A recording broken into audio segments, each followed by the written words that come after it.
Greetings, beloved family, and thank you all once again for being here with us this evening on Occult Science Radio. I'm Curtis Davis, aka the Illuminated One. And tonight we have with us the true Illuminated One. This gentleman, if you are not familiar with his work, then you are missing out on some of the most powerful esoteric information that you will ever hear. His work is featured on the Occult Network under our featured presentation section. And for those of you who are unaware of who I'm referring to, I'm talking about Santos Bonacci. And I've been following this gentleman's work for quite some time. And every time I watch one of his lectures, I am simply blown away. You know, he has taken the science of astrotheology to new heights. I've been doing this a long time, and I have never, ever, in all of my years, seen a master teacher bring astrotheology to light the way this gentleman has. So believe me, this is going to be a very powerful evening, and possibly one of the best interviews I've ever done here on Occult Science Radio. So I'm going to start off by thanking our sponsor, TON, the Occult Network. That's www.theoccultnetwork.com. And many people call us the Esoteric HBO or the Esoteric Showtime, and we wear that with a badge of honor. So come by and visit us at theoccultnetwork.com. We offer two memberships, a free membership as well as a premium membership, a ton premium, where you will find some of the most in-depth esoteric content that you will find anywhere on the net, and you definitely won't find it in mainstream media. You could also find us on YouTube, Facebook, and Twitter under the Occult Network. So please come by and join us there as well. And if you really want to keep up with what's going on Occult Science Radio and the Occult Network, then look for me on Facebook as well, Curtis Illuminated One Davis. Come by, become a friend of mine. I love meeting new people. And once you become a friend of mine, then you will be plugged in with what's going on with the Occult Network as well as Occult Science Radio. And don't forget to visit our stores on the Occult Network as well. We have everything in there, all things esoteric and more. So you're going to want to call in for this one. The switchboard is lighting up already. So apparently there are people out there that are familiar with this great man's work. So please call in with your questions at 646-649-1987. That's 646-649-1987. And if you have a question or a comment for Brother Santos, then don't forget to press number 1 on your keypad, so that way we can get you on the switchboard and take your wonderful questions and comments. Now, having said all of that, it's time to bring our newest family member and master teacher, Santos Bonacci, to the forefront. Santos, my friend, how are you? Very, very well, thank you, and so thank you kindly for your warm welcome, Curtis. I feel warm. Oh, yes. Believe me, with your great teachings, my friend, not only are you waking a lot of people up and enlightening a lot of people, but you're making many other people warm as well. You know, I'm so glad I was finally able to catch up with you, you know, and you took time out of your busy schedule to be here with us this evening to share your great wisdom with us.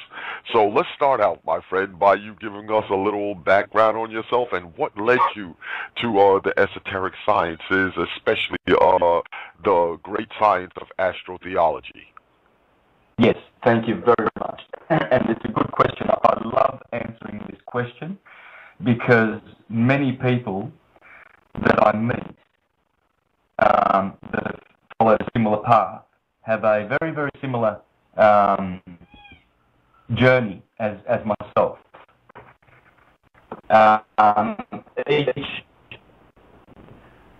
Each person that has expressed that their life has taken a similar path has been through what they call the fictional path, where you do some time, if you like, you do some time believing you have the truth.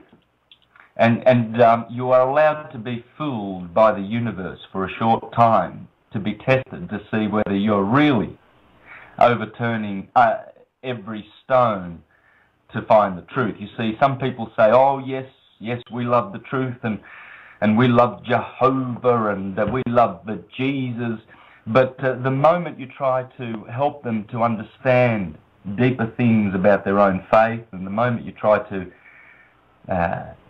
introduce scientific research which is verifiable and provable, these people run away.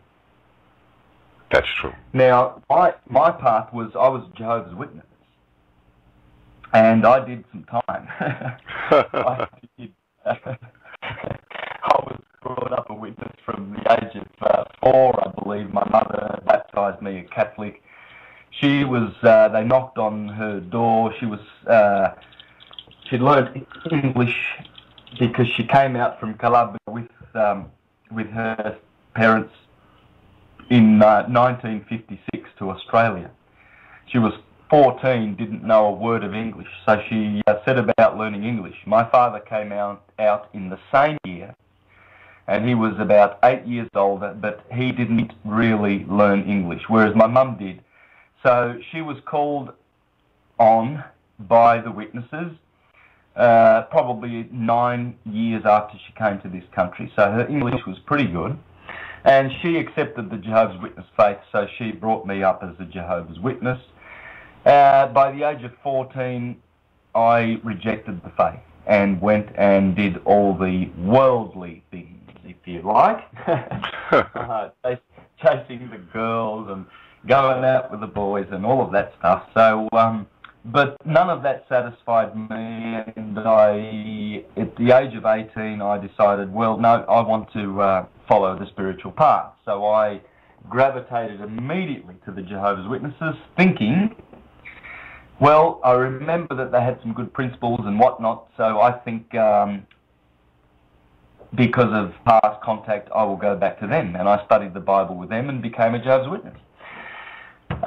In the meantime, I kept my mind open. I read Immanuel Velikovsky.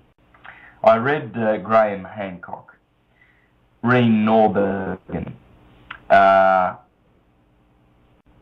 Peter Le Mesurier. Guys like this who were out of the box, really. They didn't really conform with consensus reality, consensus science, and consensus beliefs. So they were writing books exposing all of this. One particular book that I read in about 1985, or 83 rather, was a book called Secrets of the Lost Races by Reen Norbergen.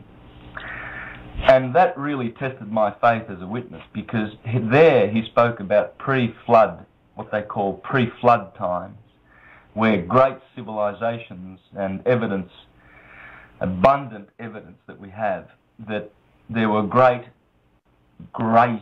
civilizations on this earth before the so-called flood. There was a destruction by water. And then immediately after this flood, there was also a great civilization.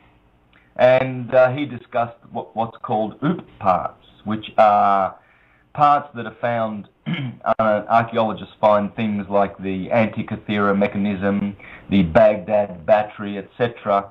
And these parts don't fit. We're not supposed to be dealing in fine, exquisite electroplating gold, you know, to 40,000 years ago. Because consensus reality, or rather Rome will have us believe that through their fictional religions, the Judeo-Christian paradigm which they have promoted for 2,000 years, they will have us believe that we've only been around for 6,000 years, and that it all started from Adam and Eve, and that it was a mystery who built the pyramids and all these marvellous stone artifacts. And so we are kind of, it's suggested to us really, and forced down our throats, this kind of new history, which just does not make any sense. There's none of it that makes any sense. So I kept my mind open, but I continued to do the fictional thing, and I believe that Jehovah's Witnesses had the truth. Then I started to, in the early 2000s, I began to become disillusioned and dissatisfied. And in particular, I was very, very dissatisfied. There was no spiritual growing. I was not satisfied spiritually. I just couldn't get enough. You go to the meetings every Sunday and it's like a repetition of last week's meeting. And brothers, we need the reminders from Jehovah so that we shall not leave the path of the truth of Jehovah. For all the others will perish at Armageddon. They will perish. The Baptists, the Mormons, they were condemning everyone. The Catholic Church. And, it seemed right. I thought, yeah, well, look, here I am. I'm cozy and snug in the true religion. But for a good 15 years. But then I started to, probably what they would call in their eyes, I started to weaken in the faith. And I stopped going altogether in 2005 to the meetings, and I sort of went through a bit of limbo. And then in 2007 I read a book by Andrew Carrington Hitchcock called The Church of Satan, dealing with the Rothschilds and the fact that they claim to possess this earth, which in one sense they do. They control. They have a good controlling part of it, put it that way. Oh, yes, they do. Yeah. And but because they're in bed since 1823, they struck a deal with the Vatican down in Naples, and since then they've sort of run the Vatican money. So they're in bed with that lot, and that opened my eyes, that book, and I started reading books. I've ordered probably about $40,000 to $50,000 worth of books in the last 3 years, and probably about $5,000 to $10,000 worth of videos. I would buy originals of Esoteric Agenda, The Money Masters, The Ring of Power, Zeitgeist, Hijacking Humanity, The God Who Wasn't There. So I didn't rip them off. I bought originals, you see. Yeah, and because I wanted to have this, I wanted to have the complete library, and I do. And thankfully I had a good knowledge. I'm a musician, so I have one of the 7 liberal arts down pat. I was an amateur astronomer for all my life. So I know where the zodiac signs are. I know where to find Orion and Perseus and the centaurs and all the heroes. So when I saw Zeitgeist immediately thereafter, my mind was ready. It was really ready. And I thought, yes, of course. The 3 wise men that are pointing to Sirius are the star belts, the stars in the belt of Orion. And they point to Sirius, which is directly above around December the 25th. At midnight, around December the 25th to early mid-January, you will see that Sirius and the 3 wise men are directly above. Mm. Now this is beautiful, because this is what the Bible is talking about when the Bible says, and the 3 wise men came from the east, and they followed the star in the east, until it rested immediately above the place where the child was born. So that would be December the 25th, the birthday of the child. The sun is a child. It always has been. It always has been the birth of the sun. The death was 3 days before, on December the 21st, the shortest day of the year. So what does it mean that the star rested upon the manger, or the cave, directly directly above where the child was staying. Well, that's what it means. At midnight, on the eve of Christmas Day, the 24th of December, when you see Sirius directly above you at midnight, that is the moment when below, on the other, directly opposite the earth, below your feet at midnight, where the sun is, that is the moment where the sun is born. And a new year begins. So the sun thereafter has to climb out of the sign of Capricorn in midwinter.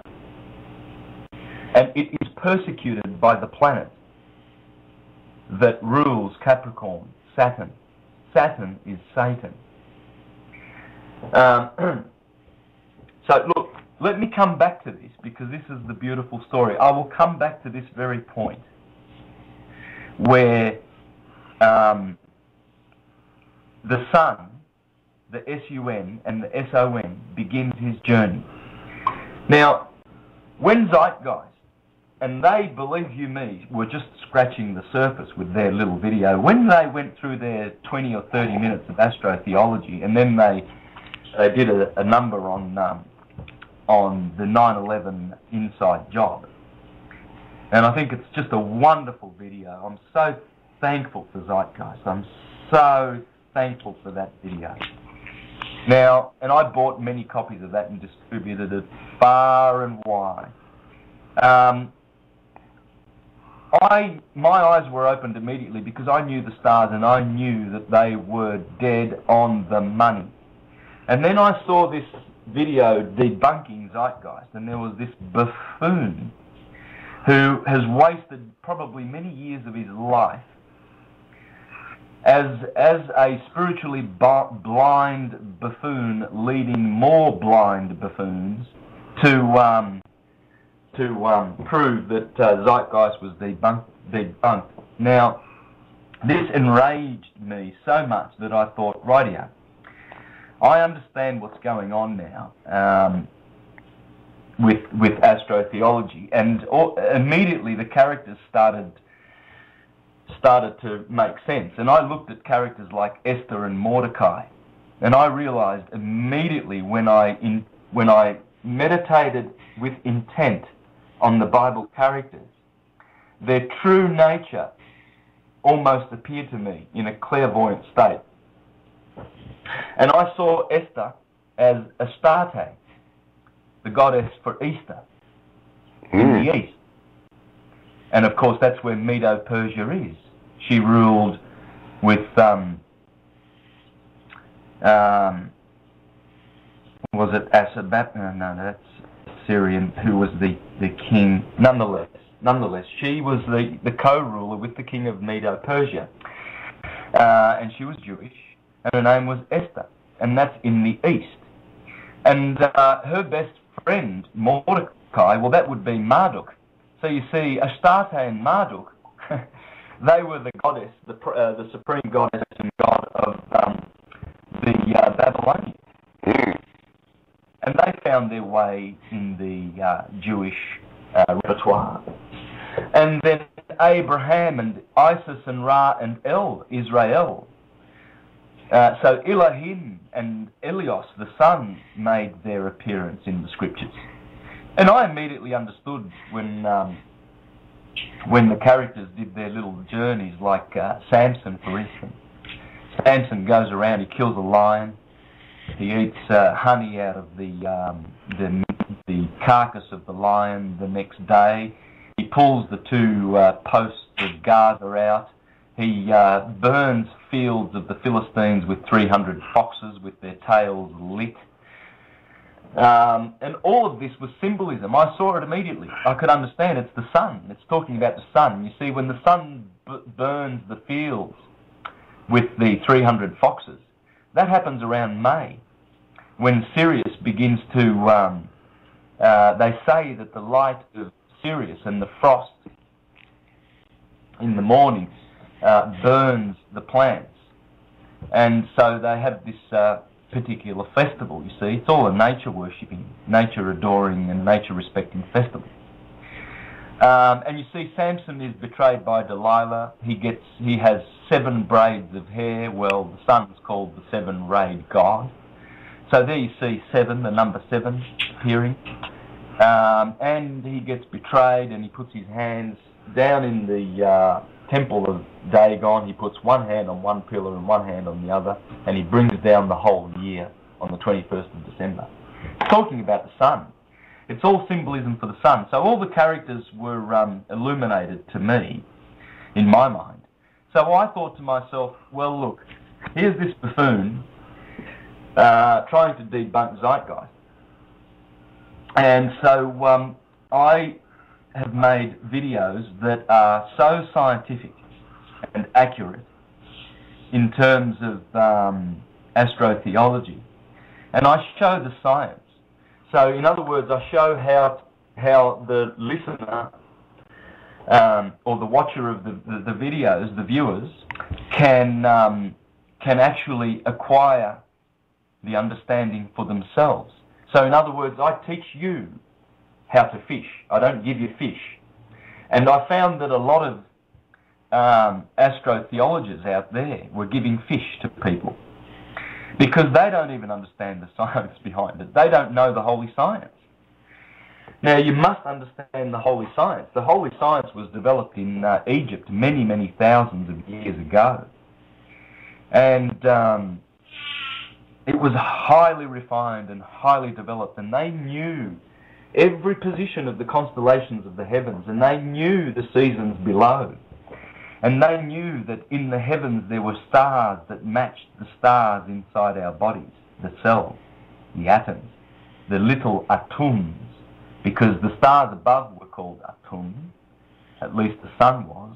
Amun, Atum, Aten, Set, Ra, Horus, Jesus, Osiris. These are all names for the sun. In fact, most masculine names are names for the sun. So when you do your science, and you know the holy science that was once the universal religion, it still is, it always will be, and it is coming back, and I will play my part in bringing back the true religion / science that this earth once enjoyed. And I hope to be able to be a big part in that. And I'm so thankful to the heavens and to the divinity that my mind has been opened up to the fiction, so that I have lived in both worlds. And so with my videos, it can't be refuted that astrotheology is the origin of the Bible. It simply can't be refuted now, because it's based on the science of the journey of the sun. So I think I'll start from here, if you don't mind, Curtis. Oh, please. Yeah, I'll explain this science, then I'll go back to the mythologies and show how the sun is born on the 25th of December. And all of the dates thereafter correspond with Jewish Christian dates, which, by the way, Jewish and Christian religions are true religions. They're true religions. But the Judeo-Christian paradigm, that is a fiction. The Judeo-Christian rubbish that they spew out of our churches, our corporate churches, that is neither Jewish nor Christian. Because Christianity means the religion that is based on solar knowledge. And the Jewish religion is Elohistic or Jehoistic. So they follow the knowledge of Jupiter and Saturn, mostly. They are Saturnian and they are Jupiterian. Now, they are Saturnian because they are Elohistic. El is Saturn. It's also the sun. You see, they are twin brothers. Saturn and the sun are twin brothers. One is the ruler of electricity in the solar system, and the other is the ruler of magnetism.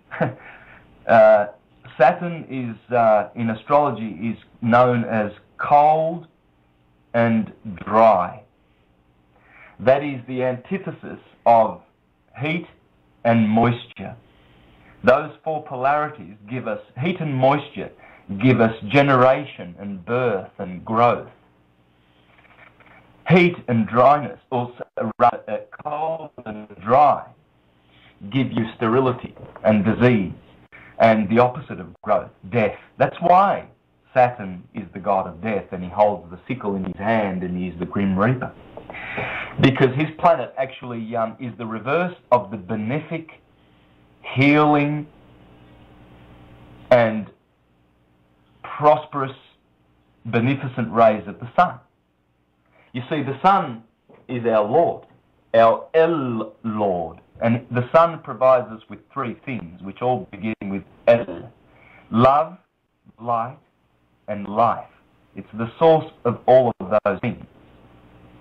So when the rays of the sun bathe us, every atom of our body rejoices.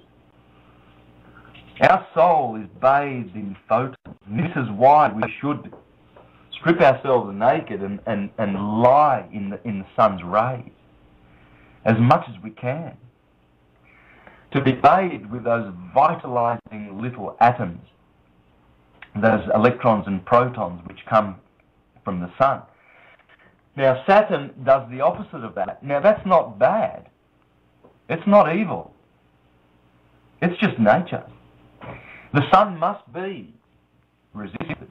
The sun's beneficent rays and forces must be reacted against because of the duality universe that we partake of in our fleshly bodies, even though it is a unity universe, which when we acquire this knowledge, we actually step into the higher consciousness, the higher mind, and we begin to understand that nature of ours, the unity nature and the duality nature. So the sun does its part. It keeps the life forces going in our solar system, and we continue to awaken every morning with the beneficent rays of the sun, and then at night Saturn rules and takes over. We go to sleep, we go within, we dream, we do subconscious things rather than conscious things. The sun is the lord of consciousness and Saturn is the lord of unconsciousness. The sun is the lord of the eyesight. As Plato said, that the sight cannot be activated without the third thing. The third thing is the sun. Whereas the hearing is direct. So Saturn does not need to be activated in any particular way. We just hear by the grace of Saturn. It rules that particular sense. And therefore we wear earrings on our ears because we're reminded to hear the wisdom of Saturn. Because even though Saturn represents many negative things, Saturn also is the life saver. Because we must go through the rings of Saturn, out of the sign of Capricorn, in order to leave this solar system, which is our destiny. You see, humans are in the middle kingdom where their destiny is now to look up at the stars with their eyes and contemplate what their true nature is. You see, in the Holy Scriptures, in the Psalms, it says, David says, when I look up and behold the star-lit night and the glory and the works of your hands, I rejoice. Because when you look up, you can only see one thing. You can only see celestial bodies. And those bodies are the physical components of the spirits that are inside those bodies and the psyches and the minds of those entities, those archangels. They are simply higher order creatures than we. But it is through those that our souls must go through in order to go back to cause. So we begin to learn this as humans, because we look up and notice them. No animals notice the stars. They can't.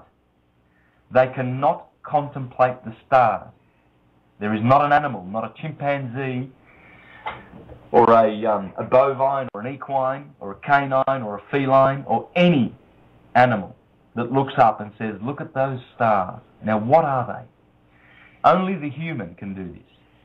And I don't like to use the word human because, well, human being in legal terms is a beast, because they consider us as beasts. But we are wonderful divine creatures.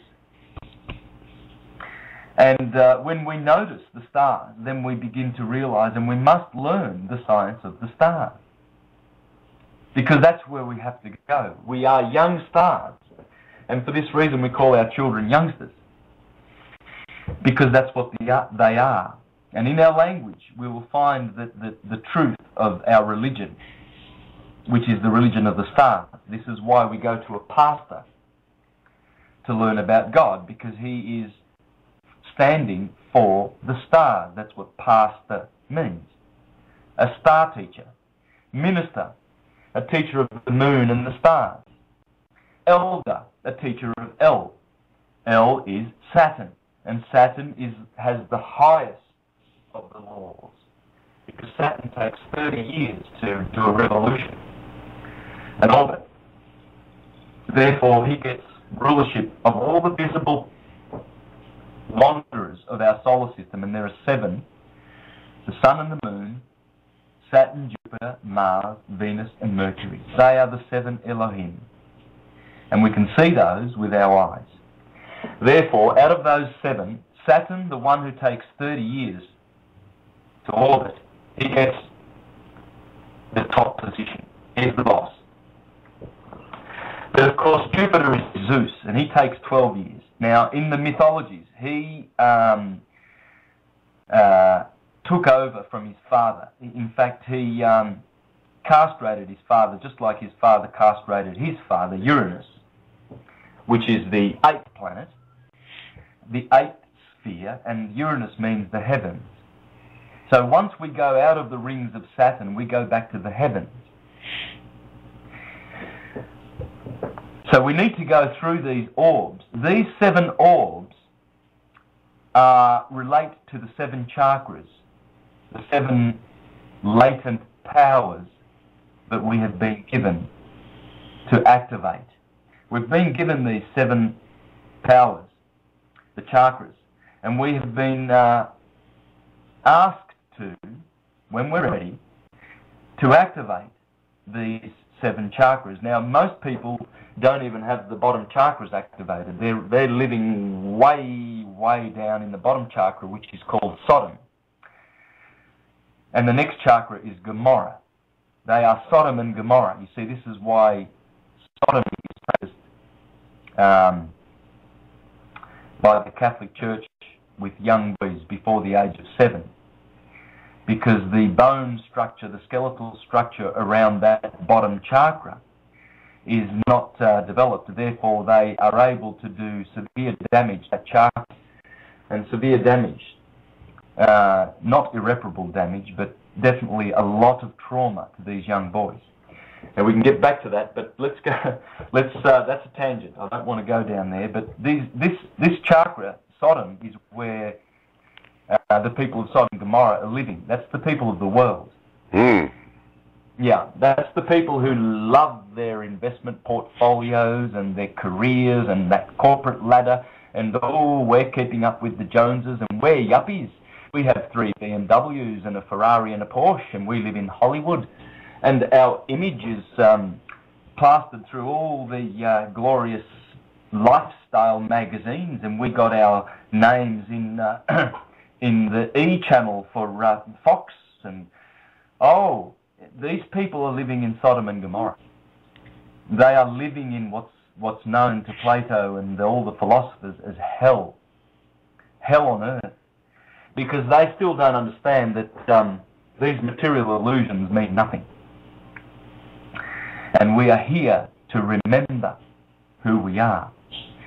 So the stars remind us of these, and this is what I've put in my videos. I've given people the secret knowledge of how to understand everything about the solar system and the stars. You will not be left unknown. You will be a knower when you understand this science. Now, the science goes like this. if you have a look at a globe of the Earth, you will notice the globe is divided between two hemispheres by an equator. And above that equator, 23.5 degrees, is the Tropic of Cancer. And below the equator, 23.5 degrees, is the Tropic of Capricorn. And you'll notice in some older maps, a sine wave. You will notice the path, they scribe the invisible path of the sun through the ecliptic. See, where the sun goes through the zodiac sign, that's called the ecliptic. And when the sun, because of the tilt of the Earth, 23.5 degrees, as the Earth orbits, it does not orbit the sun, by the way, it orbits with the sun. Now, I will explain that at another time, but the planets do not orbit on the same plane as the sun. This is from Copernicus and Kepler and Brahe and all of these, and Newton, and this is erroneous. Our sun is in a vortex solar system. So our planets orbit behind and with the sun. I'll get into that another time. But as the Earth does this orbit and it's tilted 23.5 degrees, we get this obliquity of the ecliptic. Now please try and follow me, because this is such crucial science, and I'm really, really trying my best to put all of this together so nicely so that you can probably put this on a, I don't know, on a podcast, and then you can go over it and over it, and then you will understand the science of the stars. Now, the obliquity of the eclipse at the moment is at 23.5 degrees. So the sun's path will go up to that tropic of Cancer, and it will reach the tropic on the 21st of June. Now, the point of departure, the 3-month climb to what the ancients called the Holy Mountain, Mount Zion, on the 21st of June, the sun is endeavouring to bring back the summer, the photosynthesis. So that day is a very beautiful, magical day. It's the longest day of the year. But the beginning point was March the 21st, at the equator, at the equinox, when the sun splits the day perfectly, 12 hours of night, 12 hours of day. That is the beginning of the year. In fact, the Jews call that that's the start of their sacred year. And the start of their secular year is 6 months later at the other equinox, at the autumnal equinox on September the 23rd. Now, there I've given you 3 dates, 2 equinoxes and a solstice. So what the sun does is the sun begins, it does not begin as a little baby boy on the 21st of December. It begins on the 21st of March. We must understand this. This is why the Gospels of Mark and John begin with a full-grown Jesus. They do not begin with a nativity scene of Jesus in the manger, because Mark and John take their starting points from March the 21st, the equinox, whereas Matthew and Luke begin with December the 21st, when the Son is born in a manger, and he's a little boy, and then he's 12, and then he's 30, and he begins his ministry.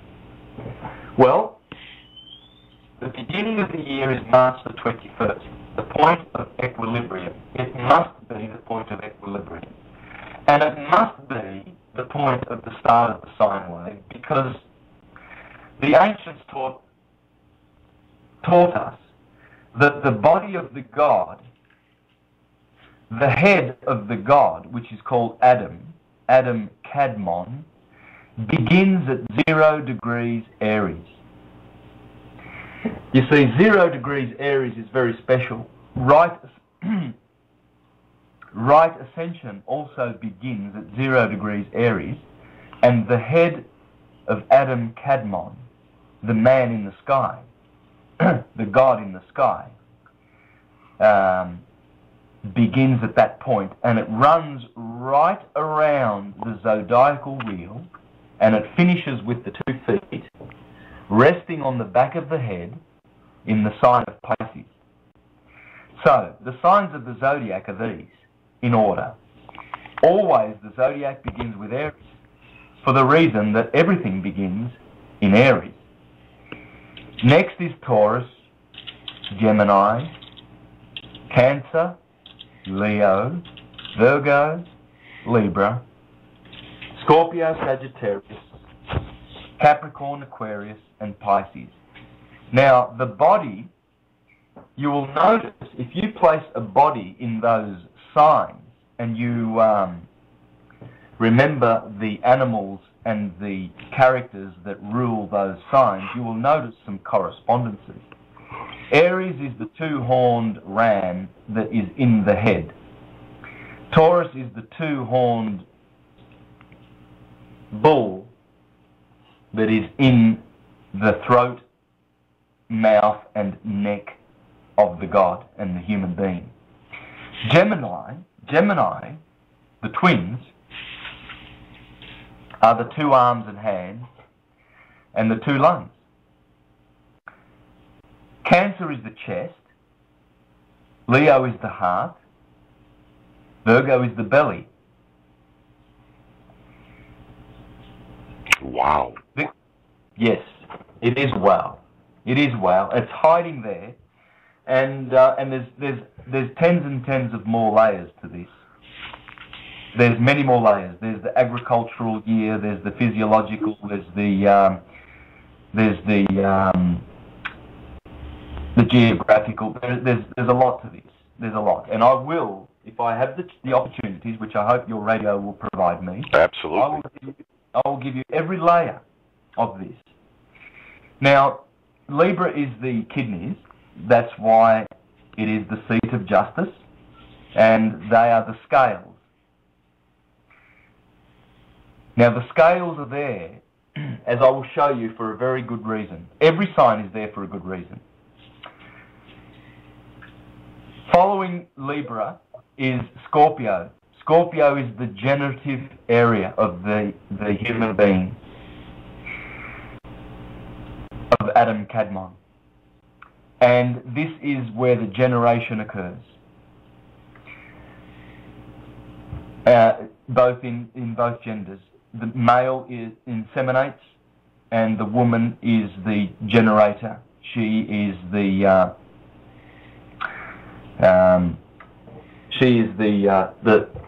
she grows the body, and the male provides the spirit. It's spirit and matter. You see, the male is the pater, and the mother is the mater. Material, matter, mother, these are all the same word. Pater, father, spirit, pattern, these are all the same word. You see, in the universe there are patterns and matter. So the spiritual patterns inscribe themselves on the matter. So in that sign of Scorpio, Scorpio is very, very important for this. It provides all of the growth. It is the sign that gives that particular kind of growth to solar bodies everywhere in the universe. And this is the great science that was left to us, and we've forgotten it. And now we are remembering these things. And it's such a beautiful science.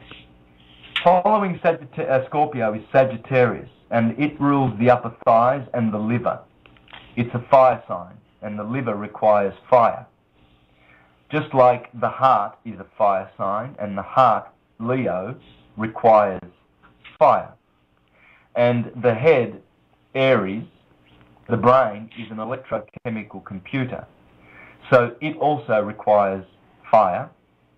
And fire Why do those three signs require fire? Because fire is electric energy. Those organs, those parts of the body, which are right on cue in the zodiacal man, they are the fire signs. Aries is fire cardinal, Leo is fire fixed, and Sagittarius, which rules the liver, is fire mutable. So the design is perfect. We need electricity, and I'll explain why, in those organs. Well, I already have explained why the mind needs electricity, the brain, where Aries rules, and that's because it's an electrochemical computer, so it needs electricity. So right on cue, electricity is provided for in that area of the mind, because that belongs to the rulership of Aries. No other sign can take that place in the head. And this is why astrology must be understood in this particular way, because you cannot replace the sign that begins on March the 21st. It will always be Aries. This is why astrologers err to say that Arians are now Pisceans, because of the 30-degree slippage of precession. They are incorrect. They are erring in this respect. Aries will always be in the sign of March and April. Now let's continue with Adam Kadmon. I will try and complete all these wheels so I can refer to them. So if I lay down this science in this particular interview, Curtis, then we can always refer to it. And we'll always understand when I refer to perhaps Libra. People will always now associate it with kidneys because they know that in the body, that's where Libra is. It has that rulership. All right, so that's why I'm going through this. Now, Sagittarius rules the upper thighs and the liver. Capricorn is the knees and it rules the skeletal body. Aquarius is the shins and it rules the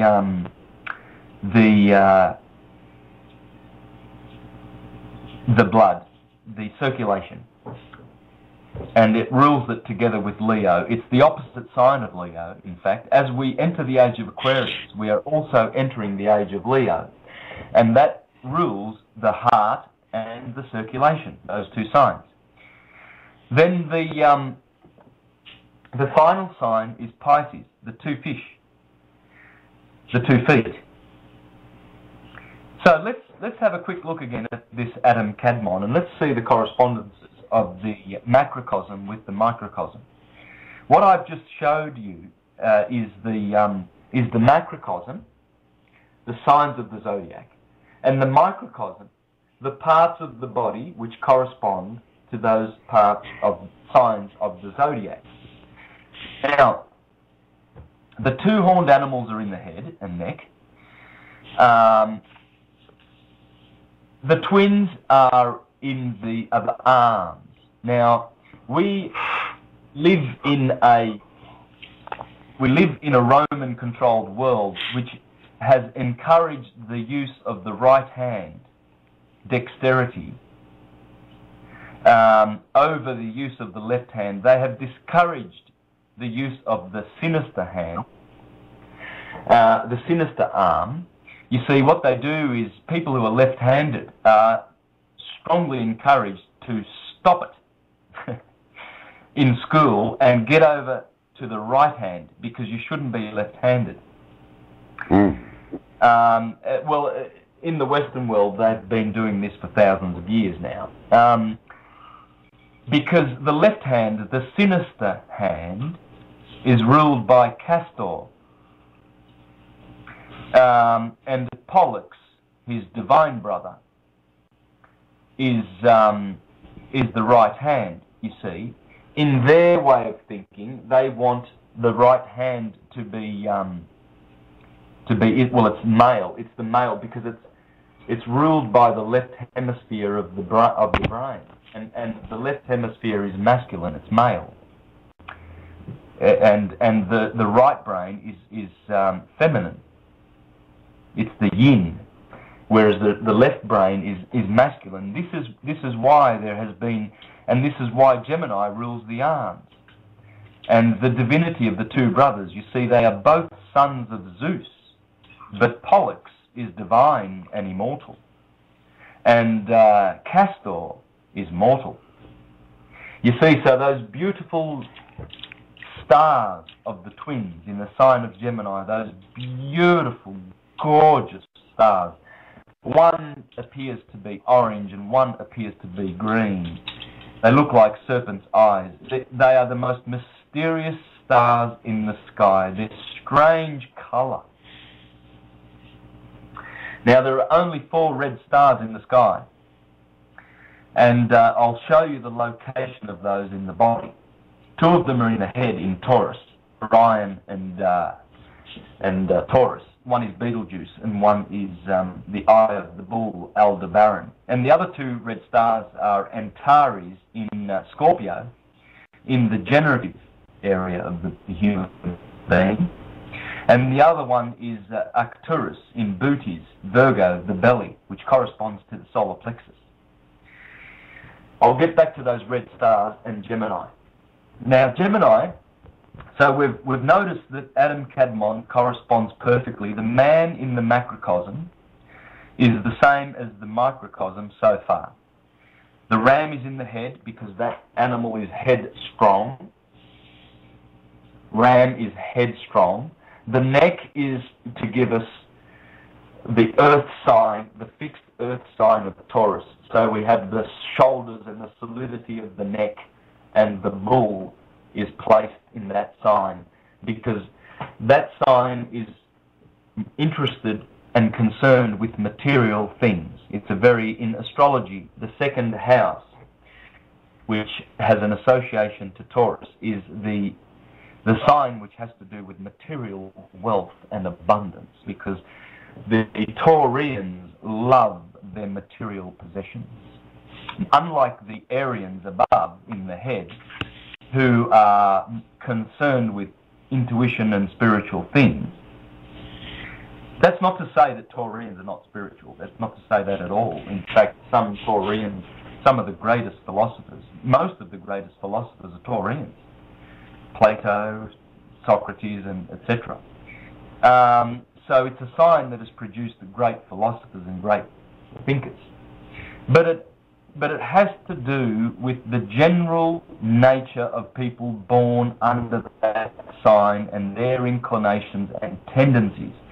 And if you realize that the mouth that takes in food is placed in that sign, you will realize why the fixed earth, because it is concerned with things of a material nature. You see, you put material food into your mouth in that part of the body.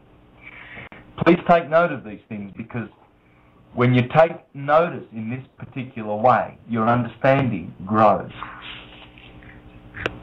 The next sign, of course, to Taurus is Gemini, and that is mutable air.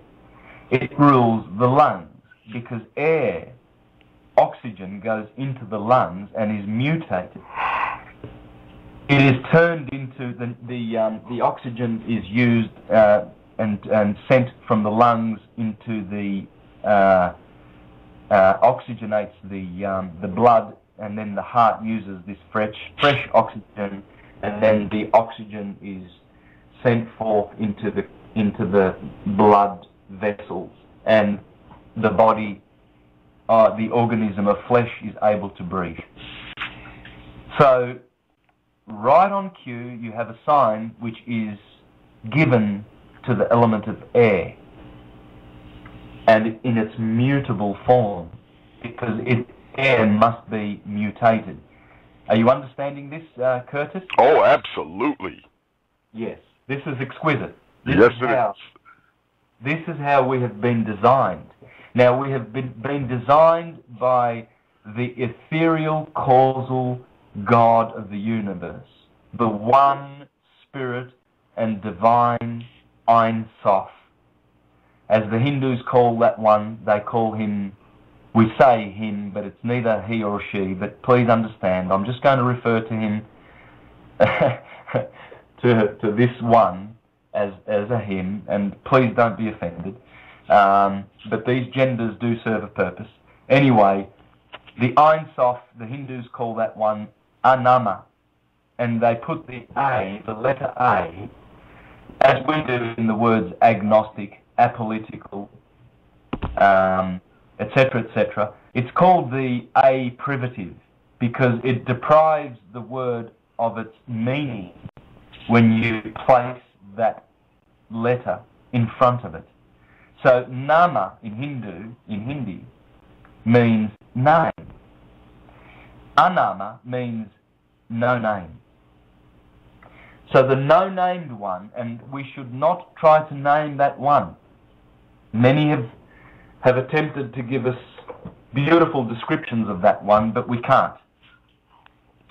We can only name the ones below, the ones in the elements of fire, air, water, and earth.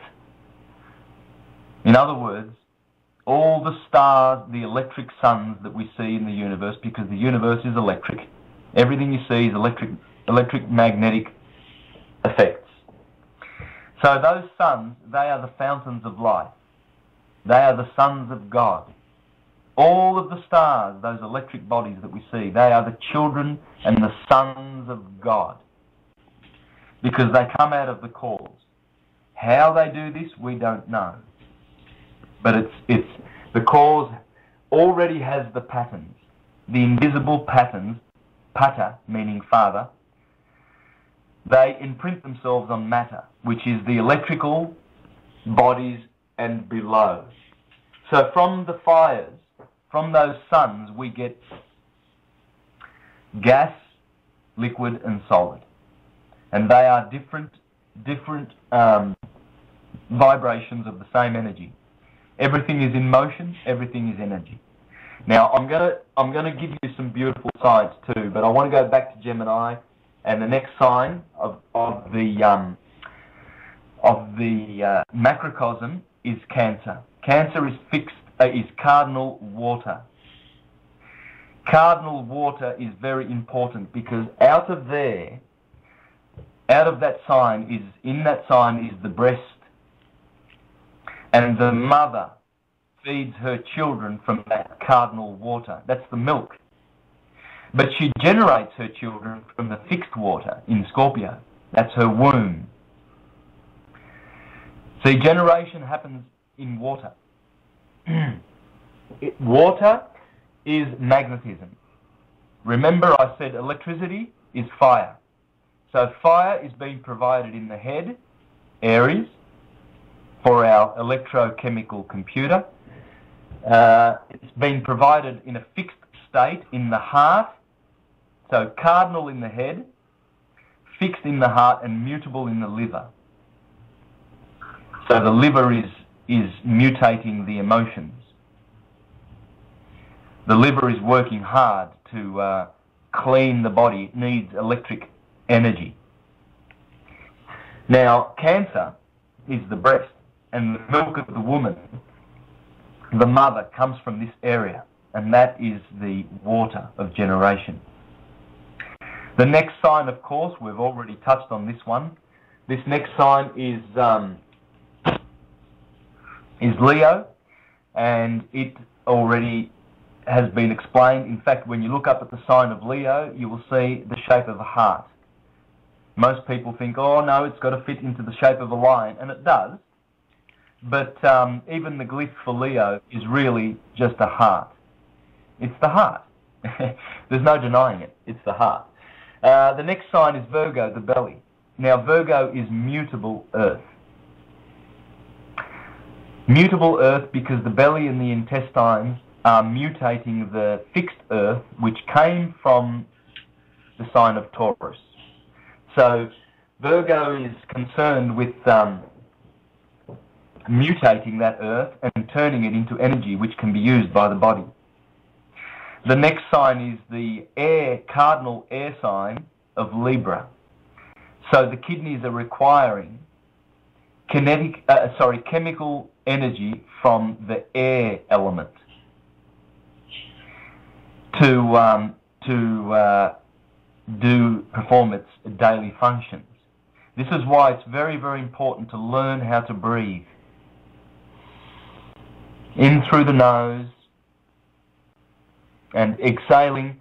When you breathe in, the diaphragm and the bottommost part of the lungs, which are almost well, they are in the vicinity of the kidneys, and the kidneys want to be bathed in beautiful oxygen.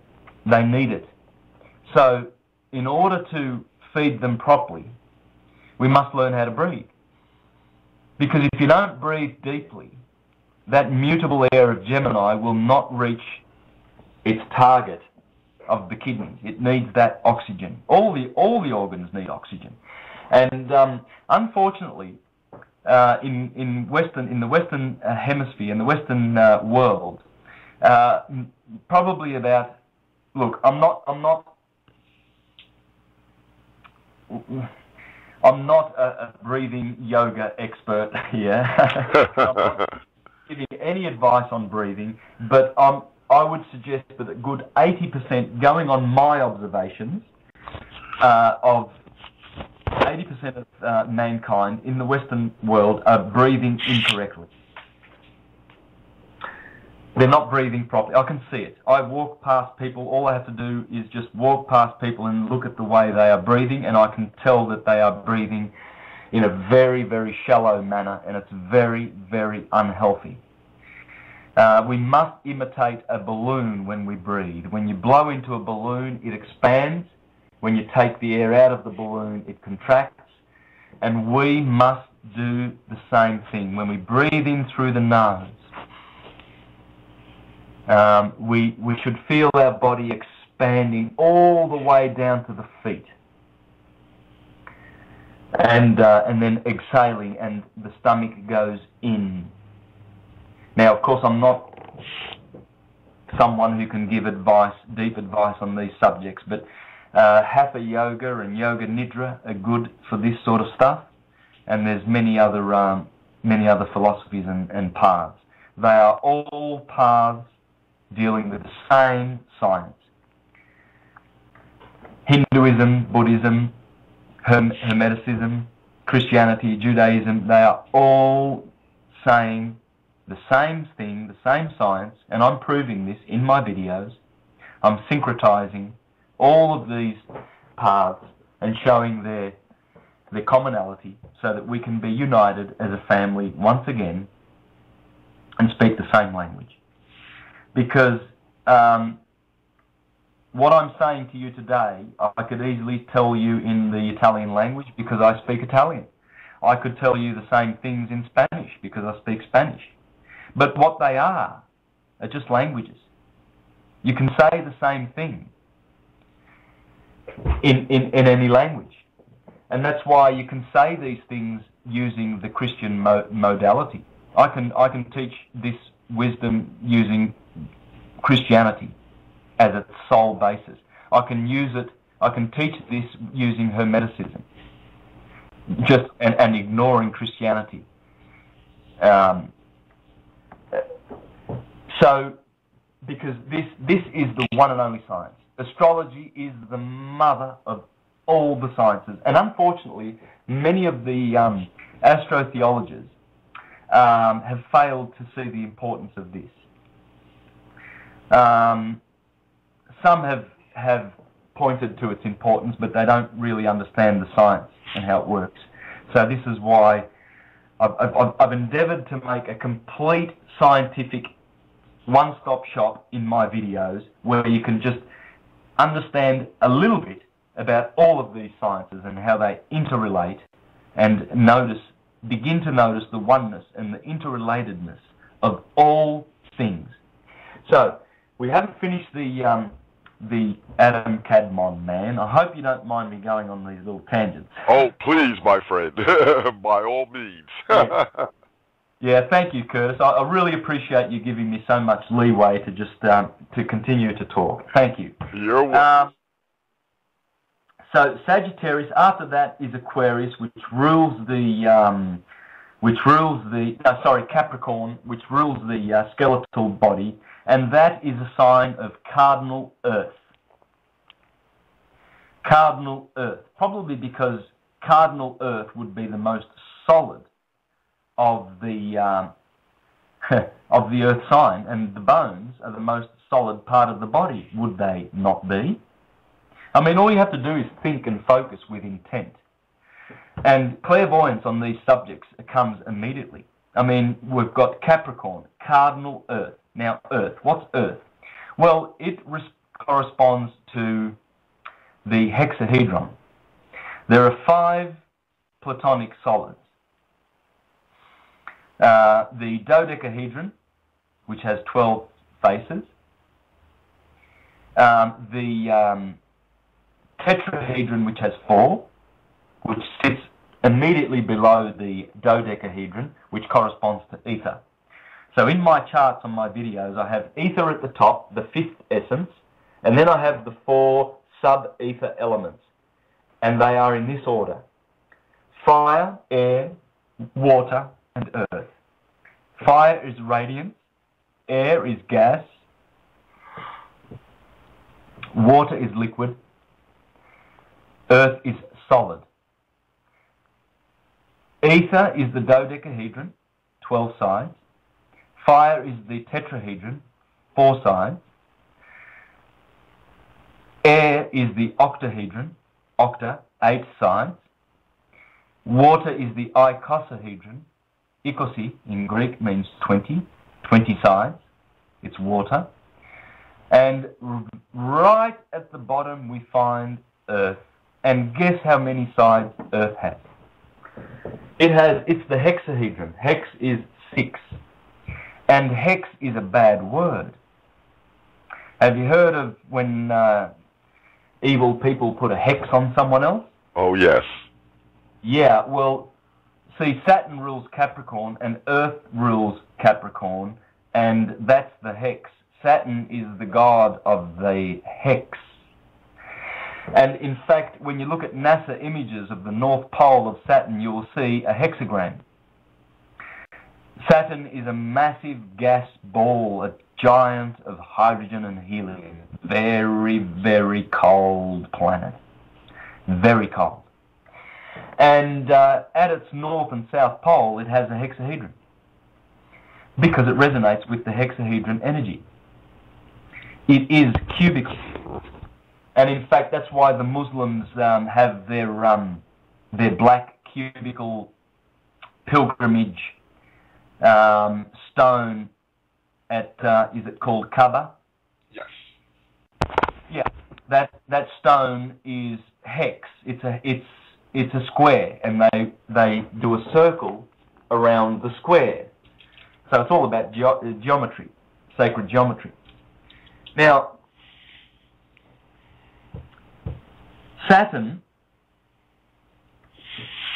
the word hex, when you flat pack a hex, you get the sign of a cross. And that cross has 4 sides. Now, the human being, when you stand erect with your feet together and you outstretch your arms, you are in the sign of a cross. All cathedrals and Egyptian temples were built to this sign. And the Holy of Holies was always in the head.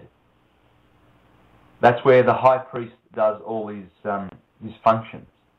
Now, this hex is the hex of matter. We have been hexed with bodies that resemble the sign of a cross, and which are made up of the 4 elements of fire, earth, air, and water. So that is the hex. And this number 4, you see, the numbers 2, 4, and 6 have in Pythagorean numerology, they have very, very bad connotations.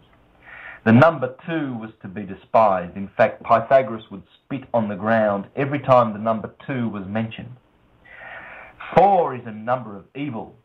In my wife's country, Japan, the number 4 is pronounced shi. Shi is the word death in Japanese. So Japanese, they avoid the number 4. They avoid it like the plague. In fact, where my wife comes from in northern Japan, she comes from a town called Hachinohe. And Hachi means 8. And there are, I believe there are 8 or 9 or 10 towns, and they've all been named 1. Ichinohe is number 1. Nihe is number 2. Ninohe is number 2. Sannohe is number 3. And my wife's town, where she was born, is Hachinohe, number 8. Now, there is no number 4. They go from 3 to 5. Because they avoid the number 4. There is no Shinohe.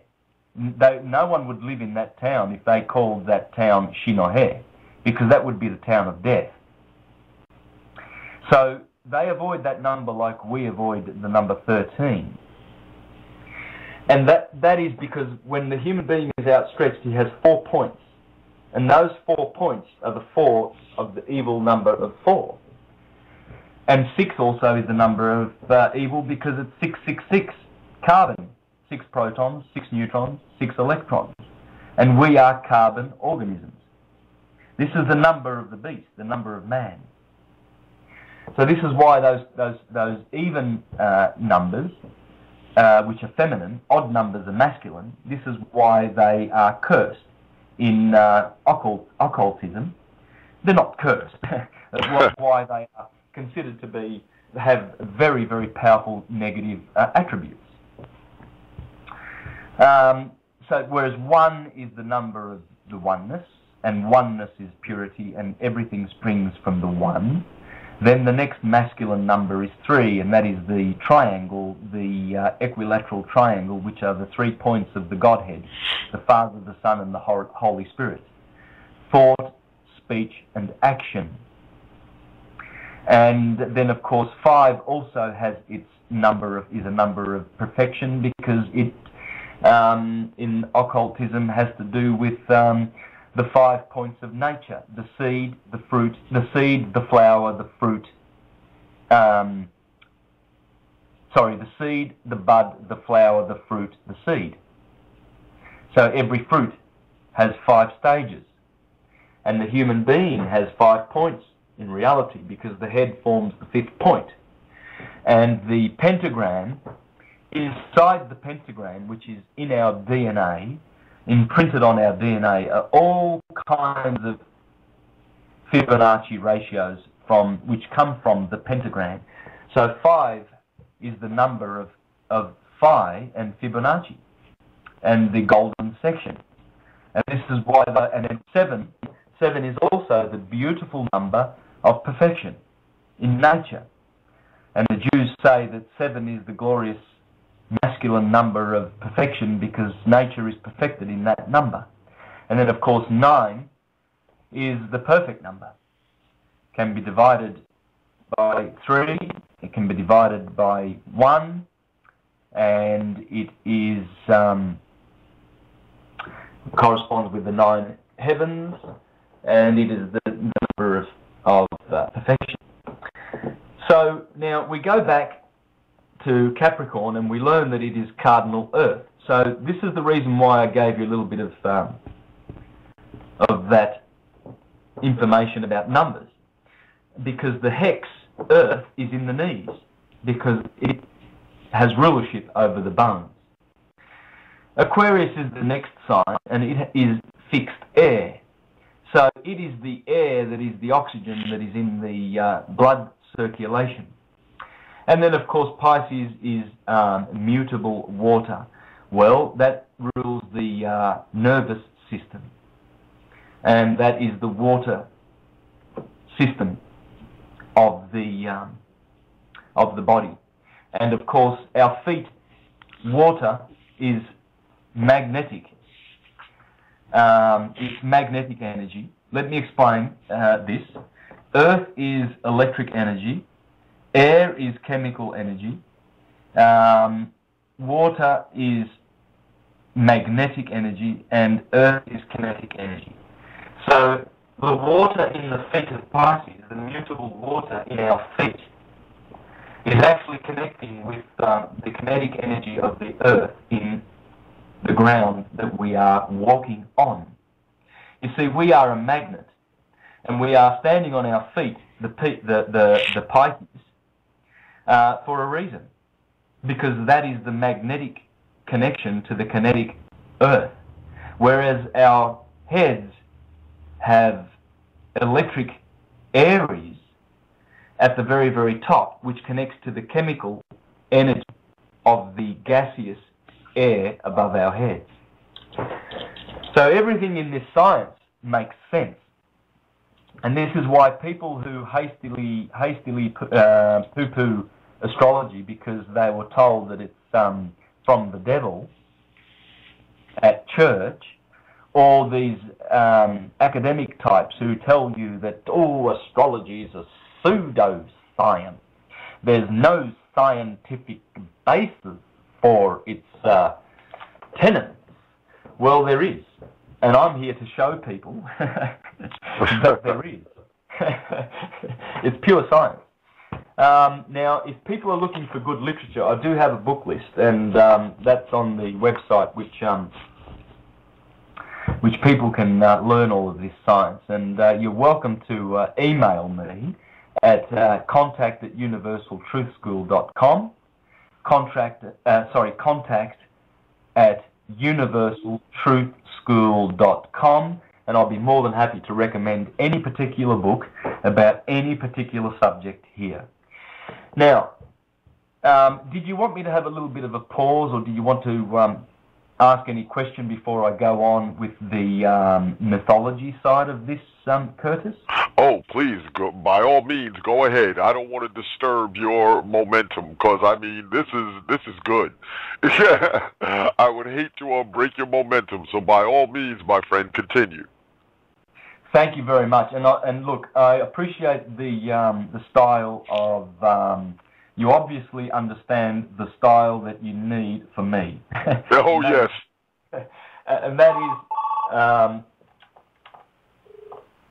is to listen intently. I can hear you listening, and if you're listening, your listeners will be listening. Oh, yes. So you're leading by example. You have to lead by example. I find that too many interviewers do not understand the style of the interviewee, and they really do damage to that 1 hour window of opportunity that they have to be able to let that person go and get the message across. Now, that's not to say that some interviewees need to be asked a question every 2 or 3 minutes, because you have to understand the style. My style is, if I'm let go, I can get a lot more out.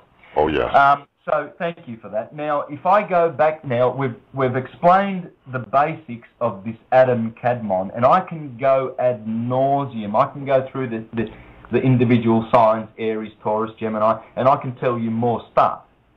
And I will eventually, but let me just leave it at that for now, and let me just now lay the mythological foundation for all of the hero tales.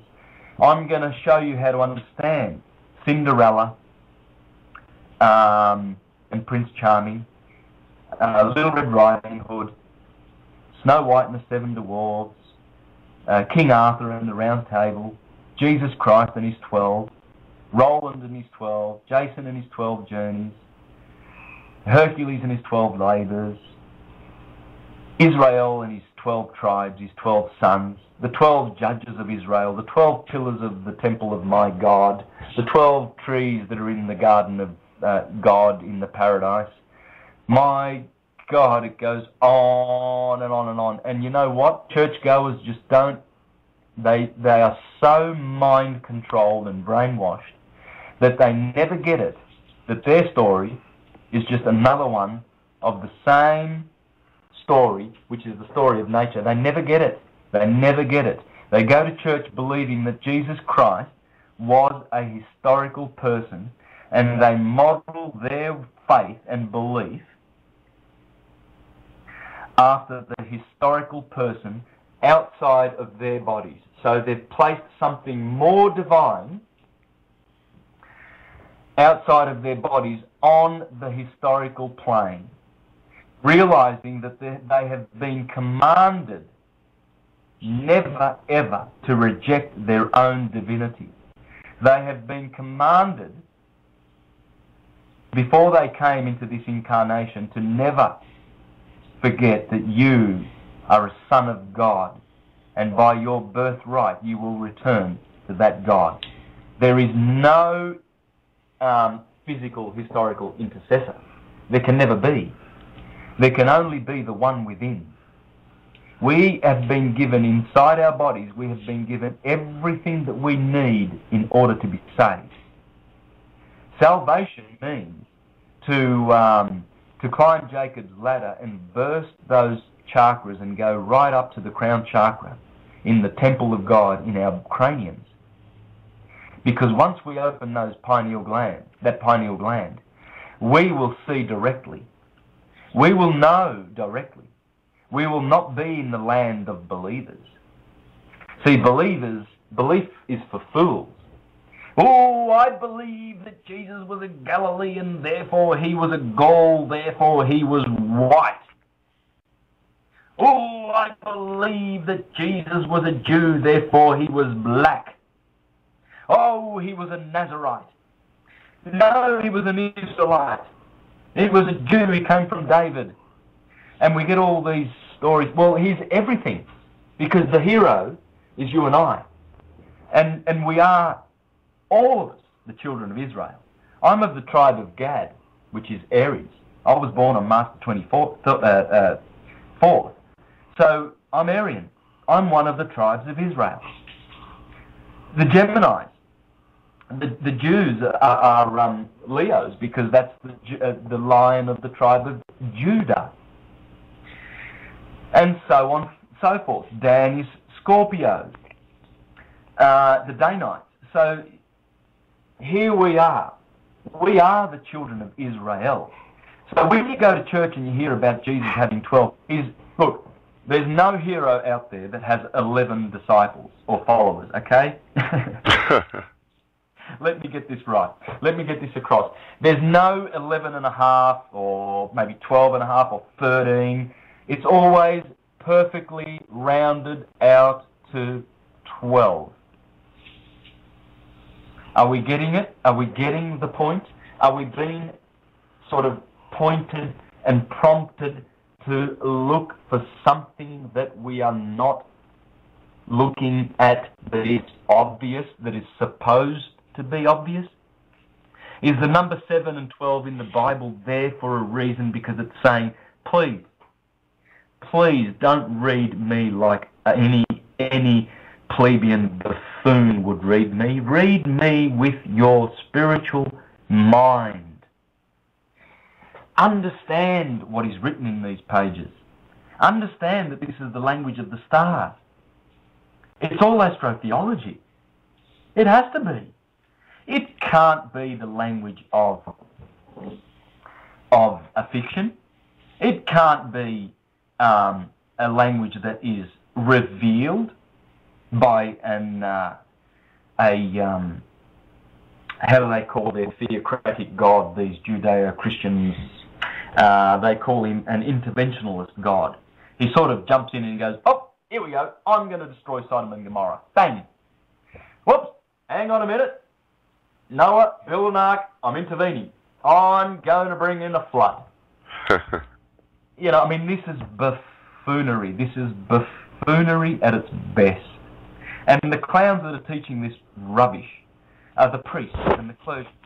And they put themselves on this platform and they condemn themselves more and more and more to the life of hell that they are living in this world by teaching these blasphemies and stupidities to people who are looking, some sincerely are looking, really, to find the truth of this mystery, this Maya, this illusion of the material world, and how to understand the reality, how it truly is.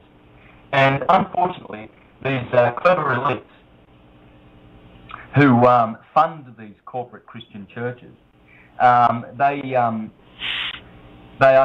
very, very clever in deceiving mankind and giving them a false Messiah. They are, in fact, the Christ that the Bible talks about. The Bible says that the Antichrist would stand up at the time of the end.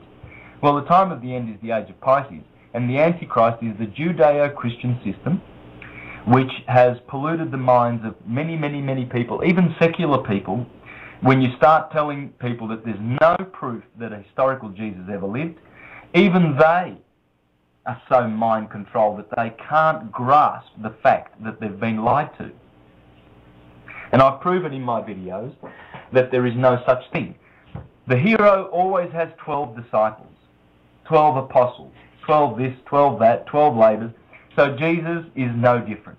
Now, the mythologies of all time always begin in either Aries on the equinox or the solstice.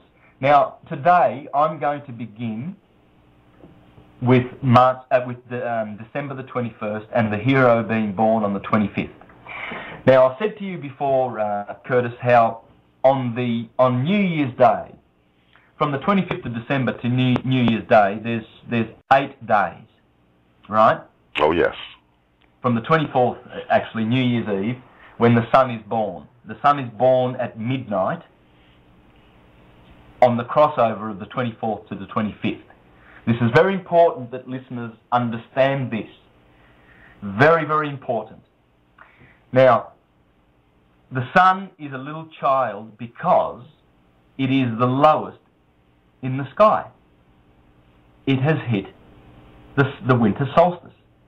And Sagittarius, the guy with the arrow, the last day of Sagittarius is the 21st of December. So the sun, figuratively, gets the arrow. Jesus gets a spear in the side. Jesus gets a nail in the foot. Hercules gets it in the heel. The Achilles heel, the weakness of the god, it's always there. Because that, figuratively, symbolically, the 21st of December, is the weak point of the whole journey, the 365-day journey of the sun. That's the weak point. That's the Achilles heel of the sun. And 3 days later, the sun stays in the grave for 3 days, but 3 days later, it rises and is resurrected from the dead. Now, the same thing happens at Easter time. I will explain this. Exactly the same thing happens, but this crucifixion of the sun is the worst, because here the sun has gone down to winter, whereas in the sign of the Lamb, where the Gospels of Mark and John begin, the sun has actually exalted. In fact, in astrology, Aries is the sign of the exaltation of the sun. The opposite of Aries is Libra. That's the detriment of the sun in astrology. And Leo is the rejoicing of the sun, and its opposite, Aquarius, is the detriment of the sun. So you see, when this reenactment of the sun's death and resurrection happens in the sign of Aries on March the 21st through the 25th of March, this is more of a rejoicing time. People rejoice because now there's the blossom, now there's the spring, now there's the beautiful beginning season. So it's two different kinds of mental state that we are in when we are celebrating the solstices and equinoxes. We have a different reverence for the cycle. See, down there in December, on Christmas Day, we have, we rejoice. We give gifts to people that we put under the Christmas tree, and we connect with our families. But it's not as happy as Easter. Easter is, woo! Hot cross buns and rabbits and bunnies and Easter eggs, and it's a different rejoicing. But they are the same thing. They are solstice and equinoxial celebrations. These are hiding in the Bible. all through the Bible, you can see this beautiful language of how they observed and monitored the sun's cycle so that we can glorify the cycles of nature by understanding them, by knowing them, and by growing our consciousness. From the state of animal consciousness, through human consciousness, through hero consciousness, angelic consciousness, and then divine consciousness. And we do this through one tool, one mechanism: knowledge. There's no other way. Knowledge. Knowledge is the door. In fact, in Kabbalah, the 11th pseudo-sephira is called Da'at, which means knowledge. When you open that door, then you go to Binah, which is feminine understanding. And from Binah, you go to Chokmah, which is masculine wisdom. And then from Chokmah, you go back to the cause, the crown chakra, which is Ketha. And when you take away the K, you get Ether. You return to the cause, where you are one with the divine. And that's the true nature. We never need to fear the Illuminati and the evil elite and the people who are dumbing us down and immunizing us and fluoridating our water and prosecuting us through their evil, illegal and unlawful courts and their jail system, which is a business. We never need to fear these types because we know who we are. We are the one cause. We are the creators, the co-creators of this existence. And as we hurriedly regain our consciousness, our psychic powers will grow and we will dissolve the kingdom of Rome. Rome is going bye-bye. Rome, with its capitalism and its democracy and its theocracy, which is Christianity, the false Christianity, its calendar, the Julio-Gregorian calendar, its calendar of slavery, its alphabet, the Latin Saturn alphabet, which is used in our court systems. Rome runs the world. We will dissolve that with our consciousness. This is why knowledge is so important, and this is the knowledge. This is the great heresy, if you like, that Rome, the cult of Rome, has been persecuting for thousands of years. Because the moment you get to know this stuff, the moment you know who you are, and you're not scared of these types, and you do not whimper and bow to these types, you put them in your place, because you are the divine, and they have chosen to be the slaves. They are the ones who have donned the uniforms. They're the ones who are wearing the suits that are going off to chase their careers. They are the ones who believe in Rome. So they've got their clown suits. In the Vatican, the cardinals have their buffoon clown suits, their red cardinal clown costumes, because they are telling you that they are bathed in blood. We are the shedders of blood, and we bathe ourselves in your blood, you fools. You fools who come and believe in our twisted antichrist religion based on a historical saviour. Why do they want you to believe in that saviour? Because they don't want you to save yourself, which is what we need to do. If we don't save ourselves, no one will save us. It is we who have the responsibility and the ownership to activate the 7 powers that were given to us. We are the ones who know and learn and know our science. Science is also another word for knowledge. Now, I don't know whether I've explained this yet, but I will now. Knowledge is just another word for consciousness. Knowledge is just another word for science. Those three, we've been led to believe that these are separate. You know, you need a PhD to be a scientist, and you need to study at their schools to be a scientist. Well, the amount of erroneous stuff that they're teaching, it's just ridiculous. So they will never have this direct knowledge. One must study these wheels of nature and understand their basic, fundamental nature in order to have direct knowledge. So when we go back to the theologies, we learn that the sun begins its journey there. Now, what happens is that sun, after 8 days, after that moment on the 25th of December, after 8 days, the sun gets circumcised. In other words, the year is cut off on the 29th of December, and January 1st begins the new year. That's the circumcision of the old year. This is why in the Bible it says that the Jews were to circumcise their sons on the 8th day, because the sun does it. We copy the sun. The sun gets circumcised. It's born on the 25th of December, and then someone comes along with a pair of scissors and snips the year off on the 39th of December. And we're told to start a new year, because the old year has been circumcised. So right on cue, we see that things are happening down below as above. Then the 6th of January is the Epiphany of Jesus, where he's 12 years old and he's in the temple. And the high priest marveled at this little boy because he was explaining the law to them. Well, the Epiphany, that would be 12 days of progression of the sun climbing out of the tomb of Capricorn on the 25th of December. You count 12 days and that's 12, Jesus is 12.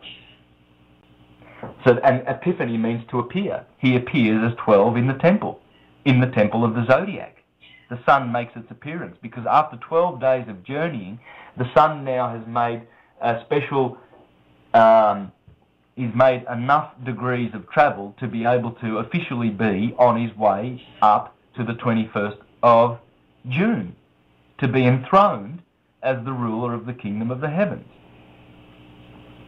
And that's Jesus going to Jerusalem on 2 donkeys. But I'll get to that. Now, Jesus gets baptized at 30 days. Well, after the 25th of December, the birthday of Jesus, if you count 30 days, or 30 degrees, you will enter the sign of Aquarius in January the 25th. January is Janus. Janus is John. John is John the Baptizer, because January was the baptismal month. It's the wet season, and the sun gets a hell of a baptism as it goes through the sign of Aquarius. Aquarius is the water bearer, pouring down rain, pouring down water on the sun. And the sun is still young, so he's been tempted, but he gets baptized at the age of 30. Then the sun, the hero, goes through the month of February. February in Latin means purify. And the 1st of February is the festival of the purification of the Virgin, the mother of Jesus. That's because the sun is being purified now as the days lengthen and as it strives to reach the day of equilibrium, which is the 21st of March, just 40 days away. So what it does is it counts 40 days of lengthening.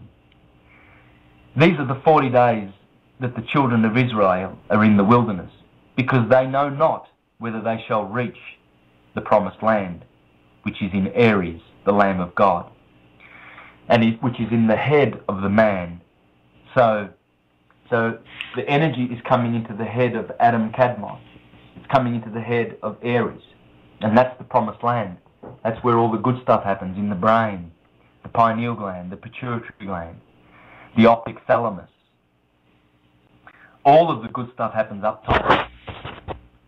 So we're trying to get there. Well, that's how you get there. The sun, in February, he's striving to get to March, and he's climbing and climbing and climbing. And every day, he gives more light to the inhabitants of the earth. And they look forward to this.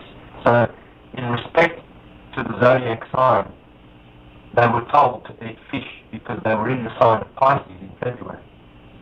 So the days of Lent, which is short for lengthen, the sun is lengthened in its rays, they will eat fish until they can eat that beautiful lamb in the next sign, which is in March of Aries. And then they can eat the beef in Taurus, the sign of spring. So they're looking forward to this, you see. They're eating their fish and they're enjoying Ash Wednesday and Lent and Mardi Gras and all of these solar festivities. And then finally the sun reaches Nisan 14, which is the first full moon after the equinoctial crossing. And that is the holy day. That is when the Jews celebrate the Passover, because the sun has now passed over. It's no longer down there below the equator, down in hell, down in winter, down in the sign of Capricorn, ruled by Satan, the brother of Jesus, the one who tries to kill him as he tries to climb up out of the sign of Capricorn. And he climbs up through Aquarius, which is also ruled by Saturn. Then he gets to Pisces, ruled by Jupiter. And finally, excuse me, finally he reaches Aries, and the world rejoices. Hot cross buns because of the crossing of the sun, fertility emblems everywhere. Finally, the sun has arrived on March the 21st in the sign of Aries, and April means, in Latin, means aprire, and aprile, means to open, and the sun is opening forth a new season. And on the 25th of March, just like the 21st and the 25th of December, the 21st is the equinox of March, and the 25th is, guess what? It is called the day of the Annunciation of the conception of the Son of God in the womb of Mary. So Mary is told by Gabriel. Gabriel is the planet Mercury, the messenger of the God, the Sun. Mary is told, "O Virgin, Holy Virgin, in 9 months' time you will conceive a son." And that, of course, is 9 months from the 25th of March, is December the 25th. So if the 25th of March is the conception day, what does that mean? Well, that means that the sun had an orgasm. Sun's electrical energy, Aries, has begun the pulse, the sine wave of creation. And the immediate response on the earth is blossom. The blossom is the sperm of the electric sun recharging the earth again and telling it to go forth and regenerate. They practice a celebration called Easter because the sun is in the east, directly in the east, at the equinoctial point. And so this stargate, this beautiful window called Easter, is the sacred holy day. And the Jews celebrate the full moon on Nisan 14. They celebrate this, and then the holy liturgical year begins. The blossom of the year represents the beautiful orgasm that the sun has had, because the sun, as Plutarch says, is the inseminator of the moon and the earth.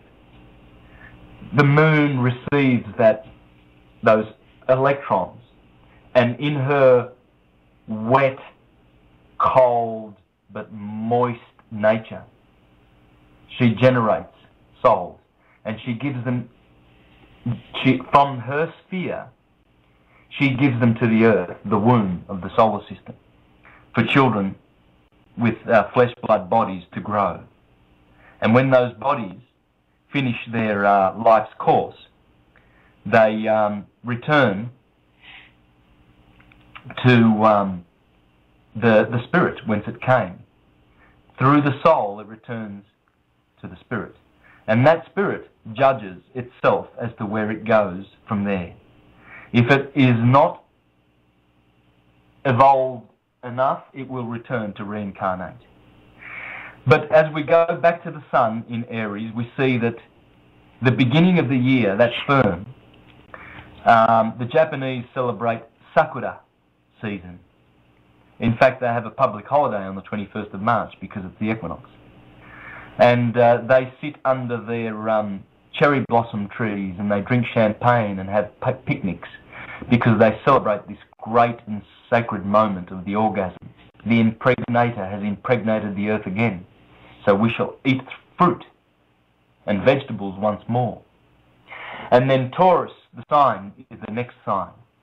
And the sun going through there, in ancient Europe, the pagans and the solar knowers and the occultists and the true worshippers of the original Christian religion celebrated what's known as Flora, which is equal to Sakura season. It's Flora, the goddess of flowers, because those flowers are a crucial part of the stage of the fruit season. But also what must be done in that season is one must pull out his bull, the bull of Taurus, and plough, so that one can reap the harvest of Virgo in September, when the virgins go out into the field and collect the harvest, so that they can preserve the food for another 5 or 6 months of winter.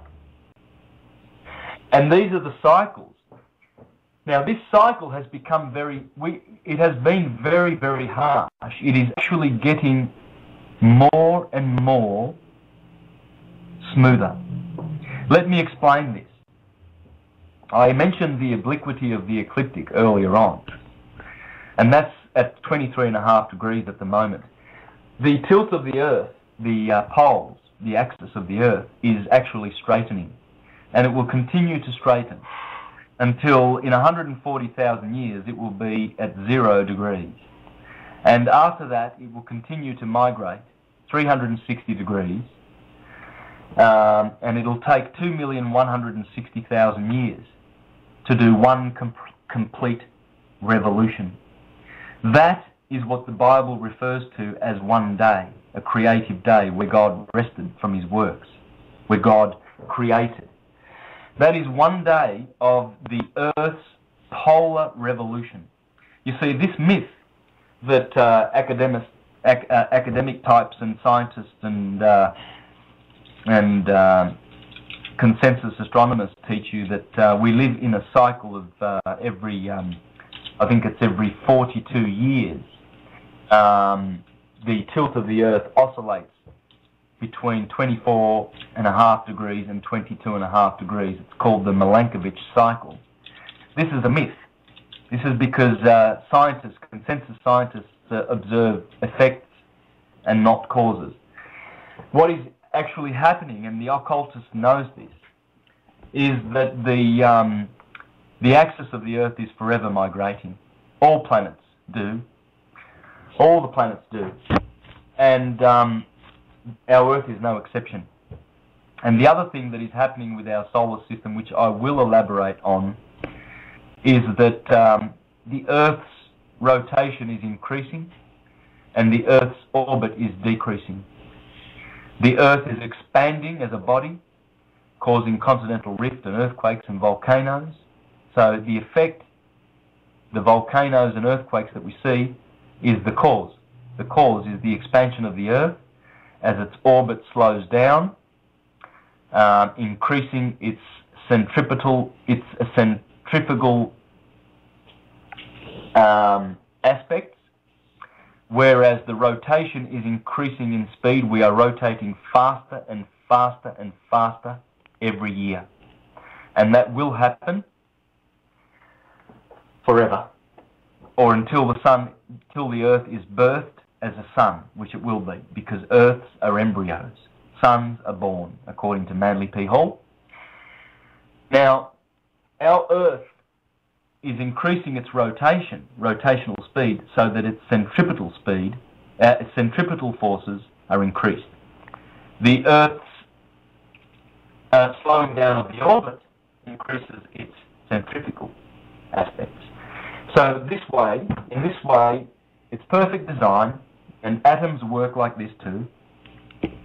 This is perfect design by the designer creator, so that those planets do not fly off on a tangent. Now, I know you're going to enjoy this science, so I'm going to leave that at that for now, for the listeners to ponder over, and go back to the legendary hero story of the sun. See, the sun now, as it goes through the spring months, It's still climbing and striving to reach the 21st of June, which is the solstice. And, you know, I think I'll speed this up a bit so I can wind it up, and then we'll get some questions, I think. And we can continue next time. But I'll speed this up and we'll elaborate next time. When the sun reaches the 21st of June, there it is enthroned as the king. Just like the moon, she's the queen and she's full. She waxes and she wanes. She waxes and she wanes. At the moment tonight, you'll see a waxing moon. You'll see the Isis part of the moon, because when the moon is waxing, her horns are pointing to the right, and right is good, therefore she is Isis. But when the moon has reached full and begins to wane, her horns are pointing to the left, and that is sinister, and that is Nephthys, the dark sister of Isis. Well, the same thing happens with the sun. When the sun reaches 21st of June, it becomes Ra. When it goes down to December, it becomes Osiris. And Osiris is the one, the sun god, whose body is dismembered into 14 parts. And that is, of course, Isis, the moon. She has 14 lunar mansions below the equator. That is the place where Osiris is chopped into 14 parts. Then she retrieves the phallic of Osiris and restores him, and he becomes Horus on March the 21st, when the spring begins. So you see that the sun is Horus at Easter, the sun is Ra in summer at June the 21st, the sun is Set at October, and we passed the autumnal equinox just 10 days ago. Now the sun is plummeting down to hell. It's plummeting down to wintry grave of Capricorn.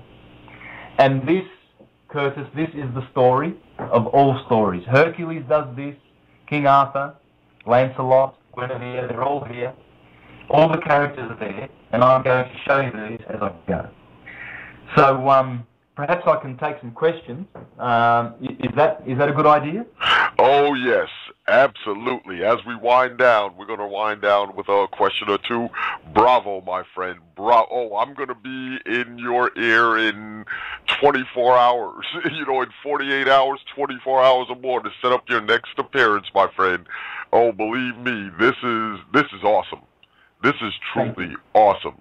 And get used to coming to Occult Science Radio. Consider Occult Science Radio your home. Okay, I'm going to keep you coming back again and again and again.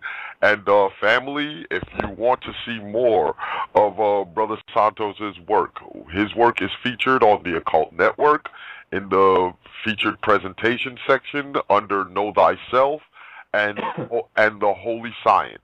I mean, if you think that sitting here and listening to him this evening was awesome, you have got to see his video content. It is extraordinary.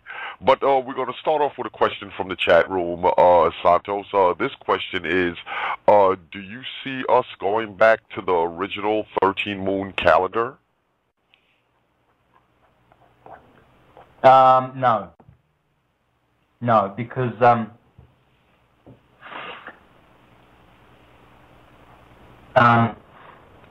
what's happening is 2,700 years ago, all the cultures under the sun adjusted their calendars from 300 days to 365. Excuse me. Start again. All cultures under the sun adjusted their calendars. This is the year 750, probably 755 BCE. So exactly 2,765 years ago, every culture under the sun adjusted their calendars from 365 to 365 and a quarter to be exact. Now, they did that because as the Earth is expanding and the orbit is slowing and we are moving away from the Sun, every year we move slowly away from the Sun. Scientists will not tell you this, but this is what is happening. Just as the Moon is moving away from the Earth every day, they're measuring the Earth in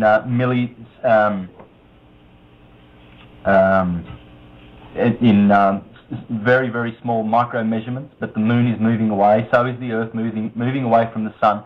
So what will happen is, as the tilt straightens and as the Earth expands and grows and the orbit slows and the rotation speeds, we will have to adjust our calendars. Our solar calendar will grow. It'll be, just like we might have to, once we get into the orbit of Mars, once our Earth reaches that orbit trajectory path, we will probably be having 600-day years. Wow. So, yeah. This is now. If you want to further your understanding of this, I would read Walter Russell, a new concept of the universe. Now, Walter Russell was a genius who had his pineal gland opened when he was a child in the late 1800s, I think, and in the early 1900s, he was explaining the true nature to people. Now, I've read little bits out of this book in my presentations and my radio interviews because there's so many wonderful passages out of this book that I've read and shared with people that I think we must get into this genius. He was a contemporary of Tesla and Edison and Einstein. We need to study Walter Russell and the book A New Concept of the Universe, because he explains there how this is happening. Now, so as this happens, our theology, in parenthesis, our theology will have to match what the Earth is doing. This is why it is sacred science. It's a sacred science what the Mahabharata and the Bhagavad Gita and the Upanishads and the Rig Vedas and the Eddas and the beautiful Jewish traditions and the Christian Gospels which came from Egypt. These are holy, sacred writings. They are hieroglyphs. They are sacred because the priests of ancient times would sit in their temples and they would calibrate the skies so that we would know how long the year was, how long the monthly cycles were, and all of the cycles. And they are what our holy scriptures are all about. The Jewish Christian scriptures are none other than a registry of astronomical phenomena. Excellent. Okay, we're going to check with our switchboard to see if we have some questions from our switchboard. We're going to take our first caller from the 215 area code. Caller, if you're here, please state your name and where you're calling from. Yeah, how you doing? My name's Adrian. I'm calling from Philadelphia. Greetings, Adrian. How are you, brother? All right. So, I'm just blown away, man. I was at work listening to it. I've been listening to it on the way home and everything. It's just so much information. I just want to know, do you have any books out, or can you recommend any books where you can coincide? Like I like to study the Bible, and I've seen how you broke it down, the whole book down to the zodiacs. There any books that you could recommend where I could further research the whole zodiac and the characters of the Bible? Yes, if you've got a pen, I'll give you some books, because right now I'm holding in my hand one of the best books I've ever found, and it's called The Gospel and the Zodiac by Reverend Bill Darlison. The Gospel and the Zodiac. Now the subtitle is The Secret Truth About Jesus. Okay. I would grab that book. Now, another book, 2-volume book that you must read by Thomas H. Burgoyne, The Light of Egypt, Volume 1 and Volume 2. It is subtitled The Science of the Soul and the Stars. I would start with those two books. Okay, definitely. I appreciate it, man. One other question.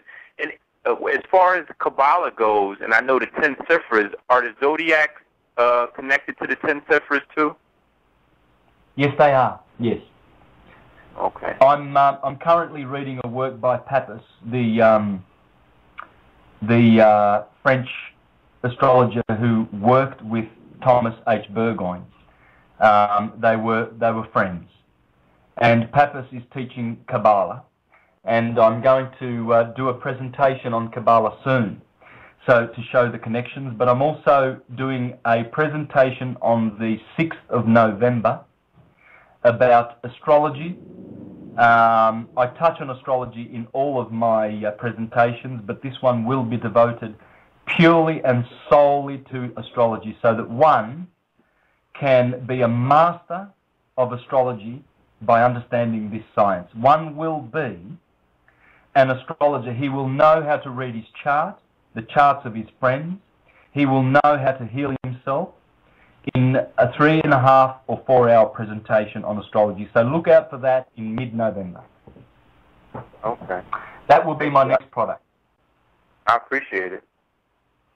Thank you. Thank you so much for calling in, brother. Peace and blessings to you. Yes. All right, we're going to move on. We have a caller from the 267 area code. Caller, if you're there, please state your name and where you're calling from. Well, I guess they're just listening. All right, we'll move forward here. Let's see, we have a caller from the 347 area code. Caller, if you're there, please state your name and where you're calling from. Wow, Santos, your information was so in-depth. Everybody wants to just listen to you, my friend. All right, our next caller, it appears, is from a private number. Caller, if you're there, please state your name and where you're calling from. Ooh, another one just listening. All right. I don't blame you. When I hear powerful information, I sit back and listen as well. So I certainly don't blame you. We have a caller from the 516 area code. Caller, if you're there, please state your name and where you're calling from.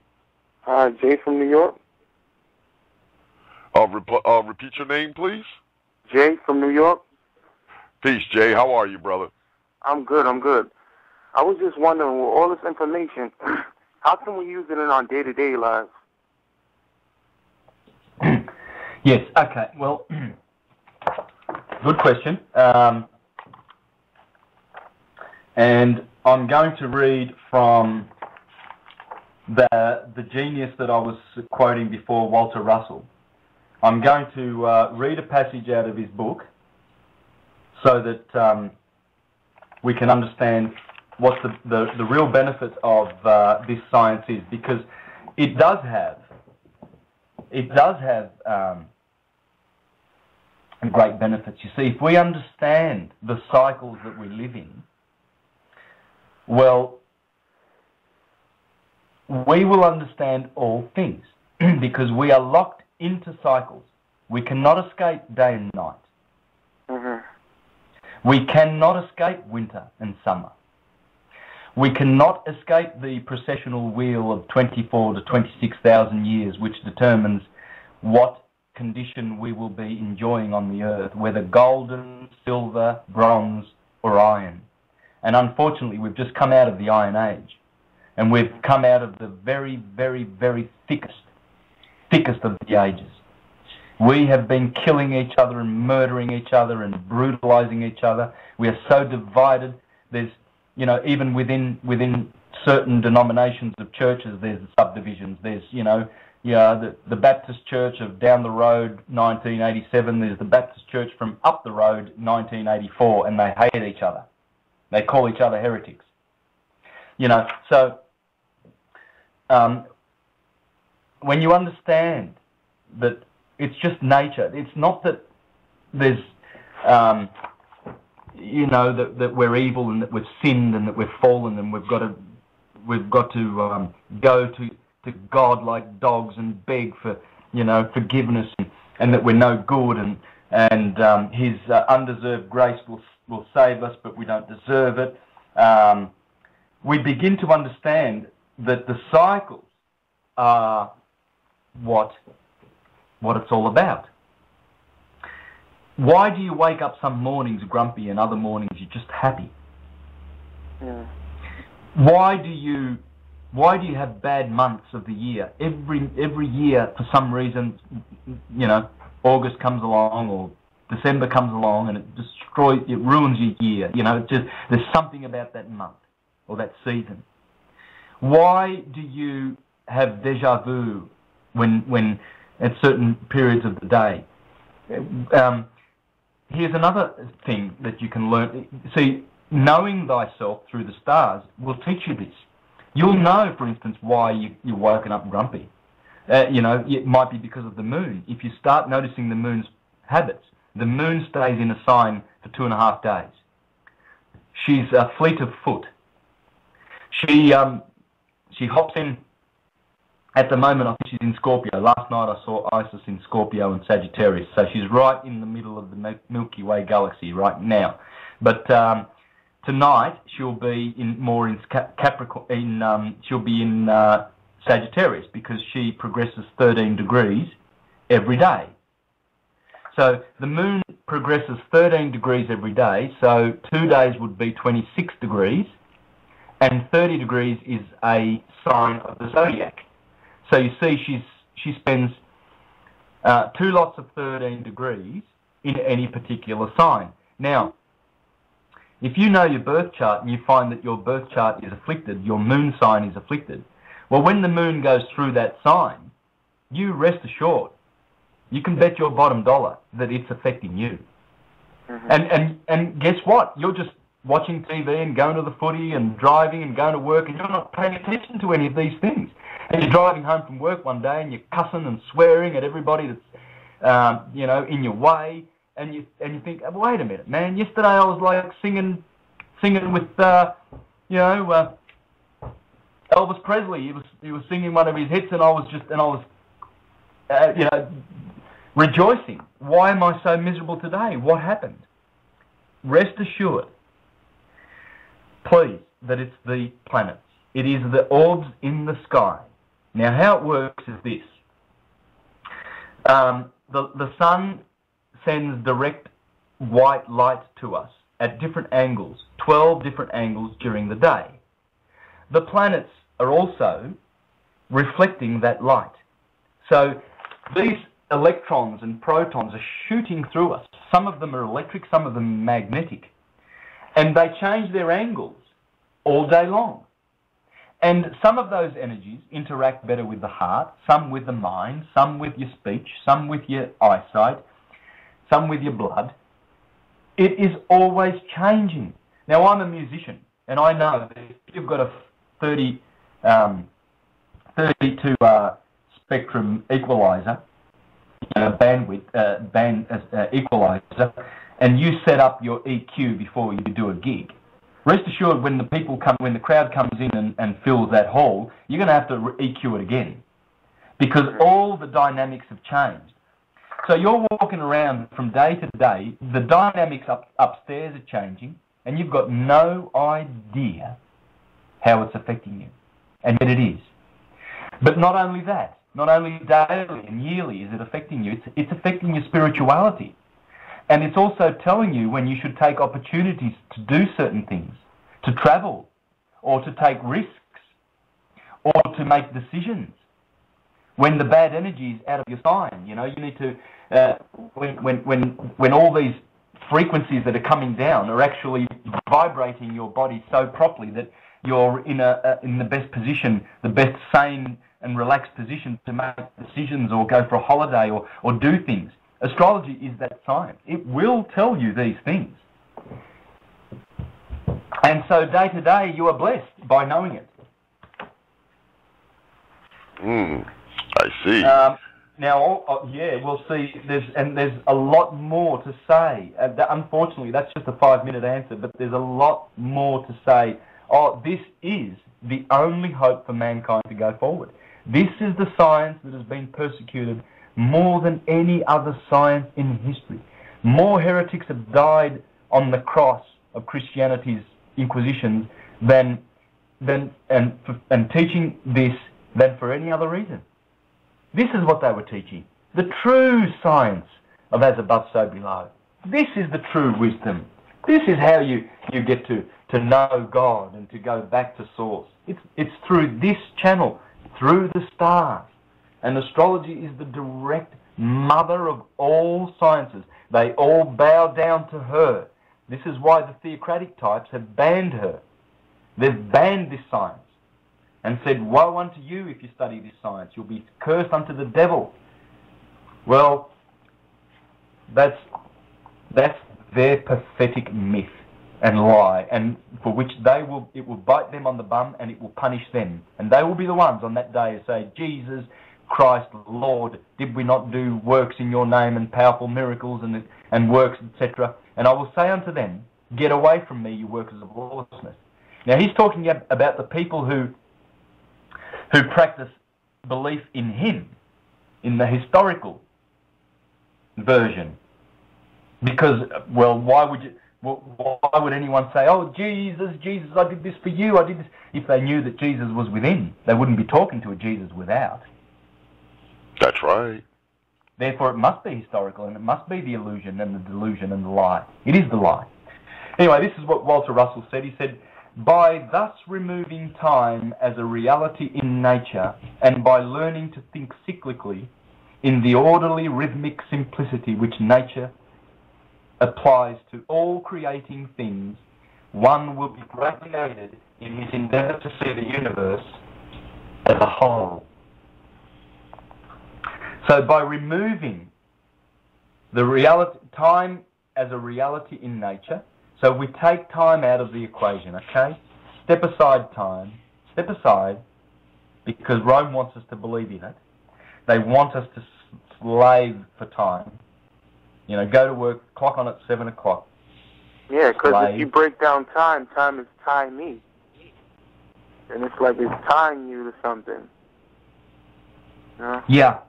Yeah. When you look at all of these cycles, then you begin to notice the oneness of everything. That's all I can say, succinctly. Well, Walter Russell said it. I didn't say it. Yeah, thank you for calling in, caller. Excellent. Thanks, man. I appreciate everything. Thank you. Peace and blessings to you. Okay, we're going to grab one more caller before we wind down here.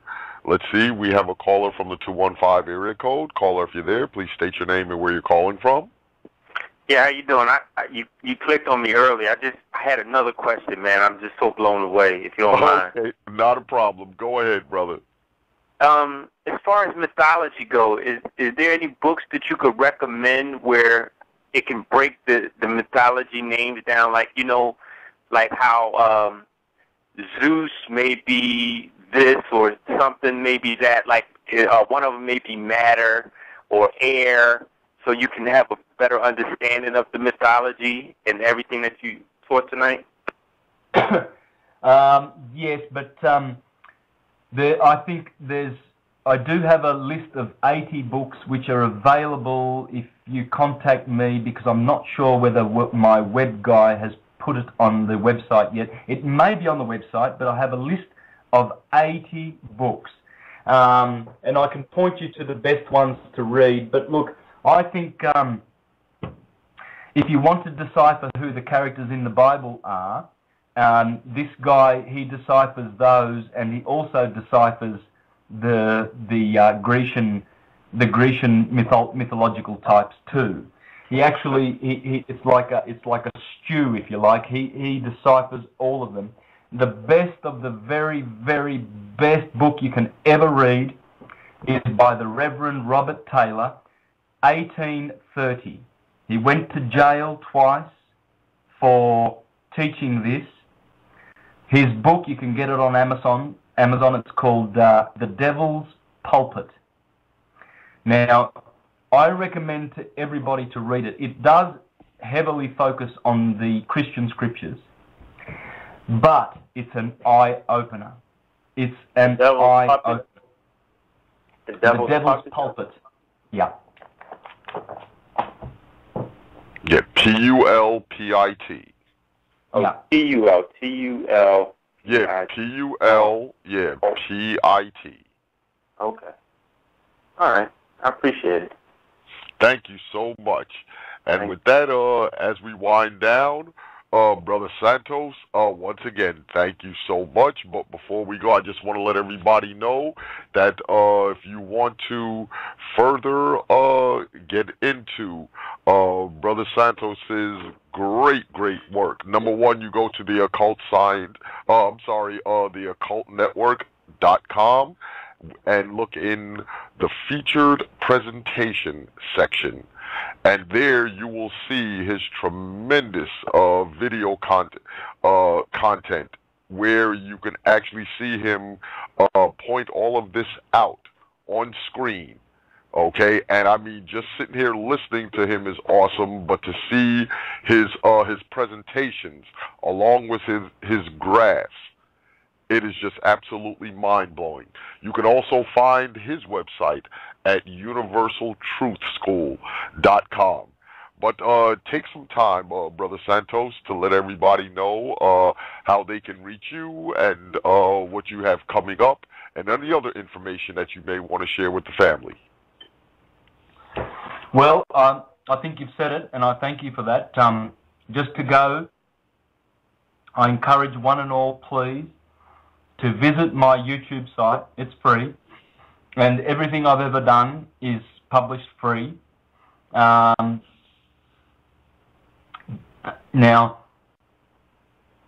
I would go through those videos one by one. That's what I recommend that everybody does, because there's a lot of research that's gone into that, and I do feel that I've presented a lot of thorough research and information, and I've researched it and referenced it so you can learn this yourself. But one thing that I do believe is that I've given to viewers of my videos, I've given them the key.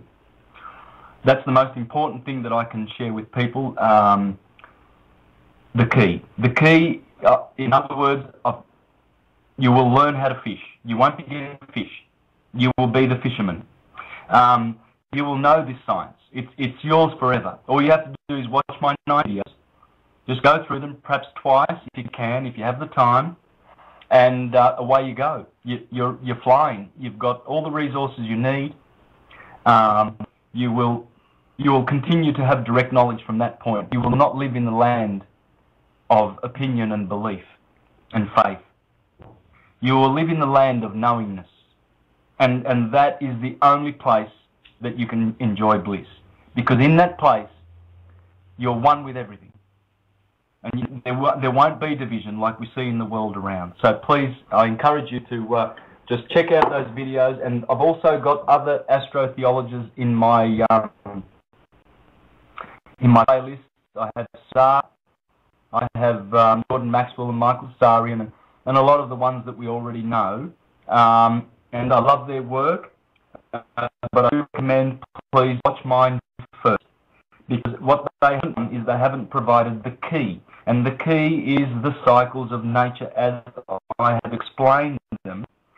You must have that as a basis first. Once you have that, that's your foundation, then you are the one that goes with your own clairvoyant mind, seeing the characters and interpreting and understanding and explaining all the myths on your own. Yes, and please give us your YouTube name, your YouTube link, my friend, so we can all, go check out your great work on YouTube. Yes, it's Mr. Astrotheology. Yes. Mr. Astrotheology. Excellent, excellent, Brother Santos. I mean, I don't have any words. This was one of the most powerful interviews that I've done in almost 4 years I've been doing this show.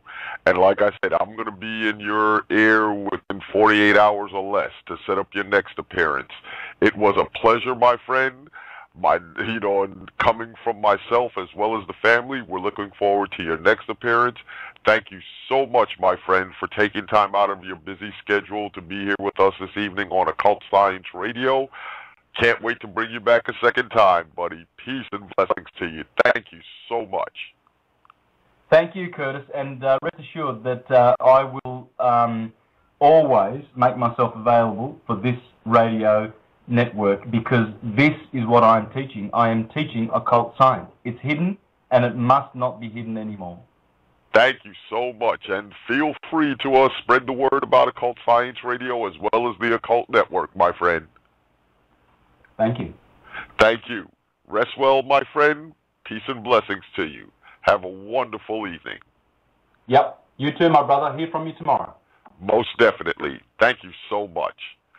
And we also want to thank our beloved family for taking time out of your busy schedules to be here with us on Occult Science Radio. Join us next week, where we have coming up Dr. Mitchell Gibson, Dr. Anthony Browder, and Robert Bravall, among others. And with that, beloved family, as I always say, and also don't forget to stop by the occultnetwork.com. You will also find Santos' work located in our featured presentation section. And with that, beloved family, as I always say, peace, love, and power. And please, please, walk with strength. Peace.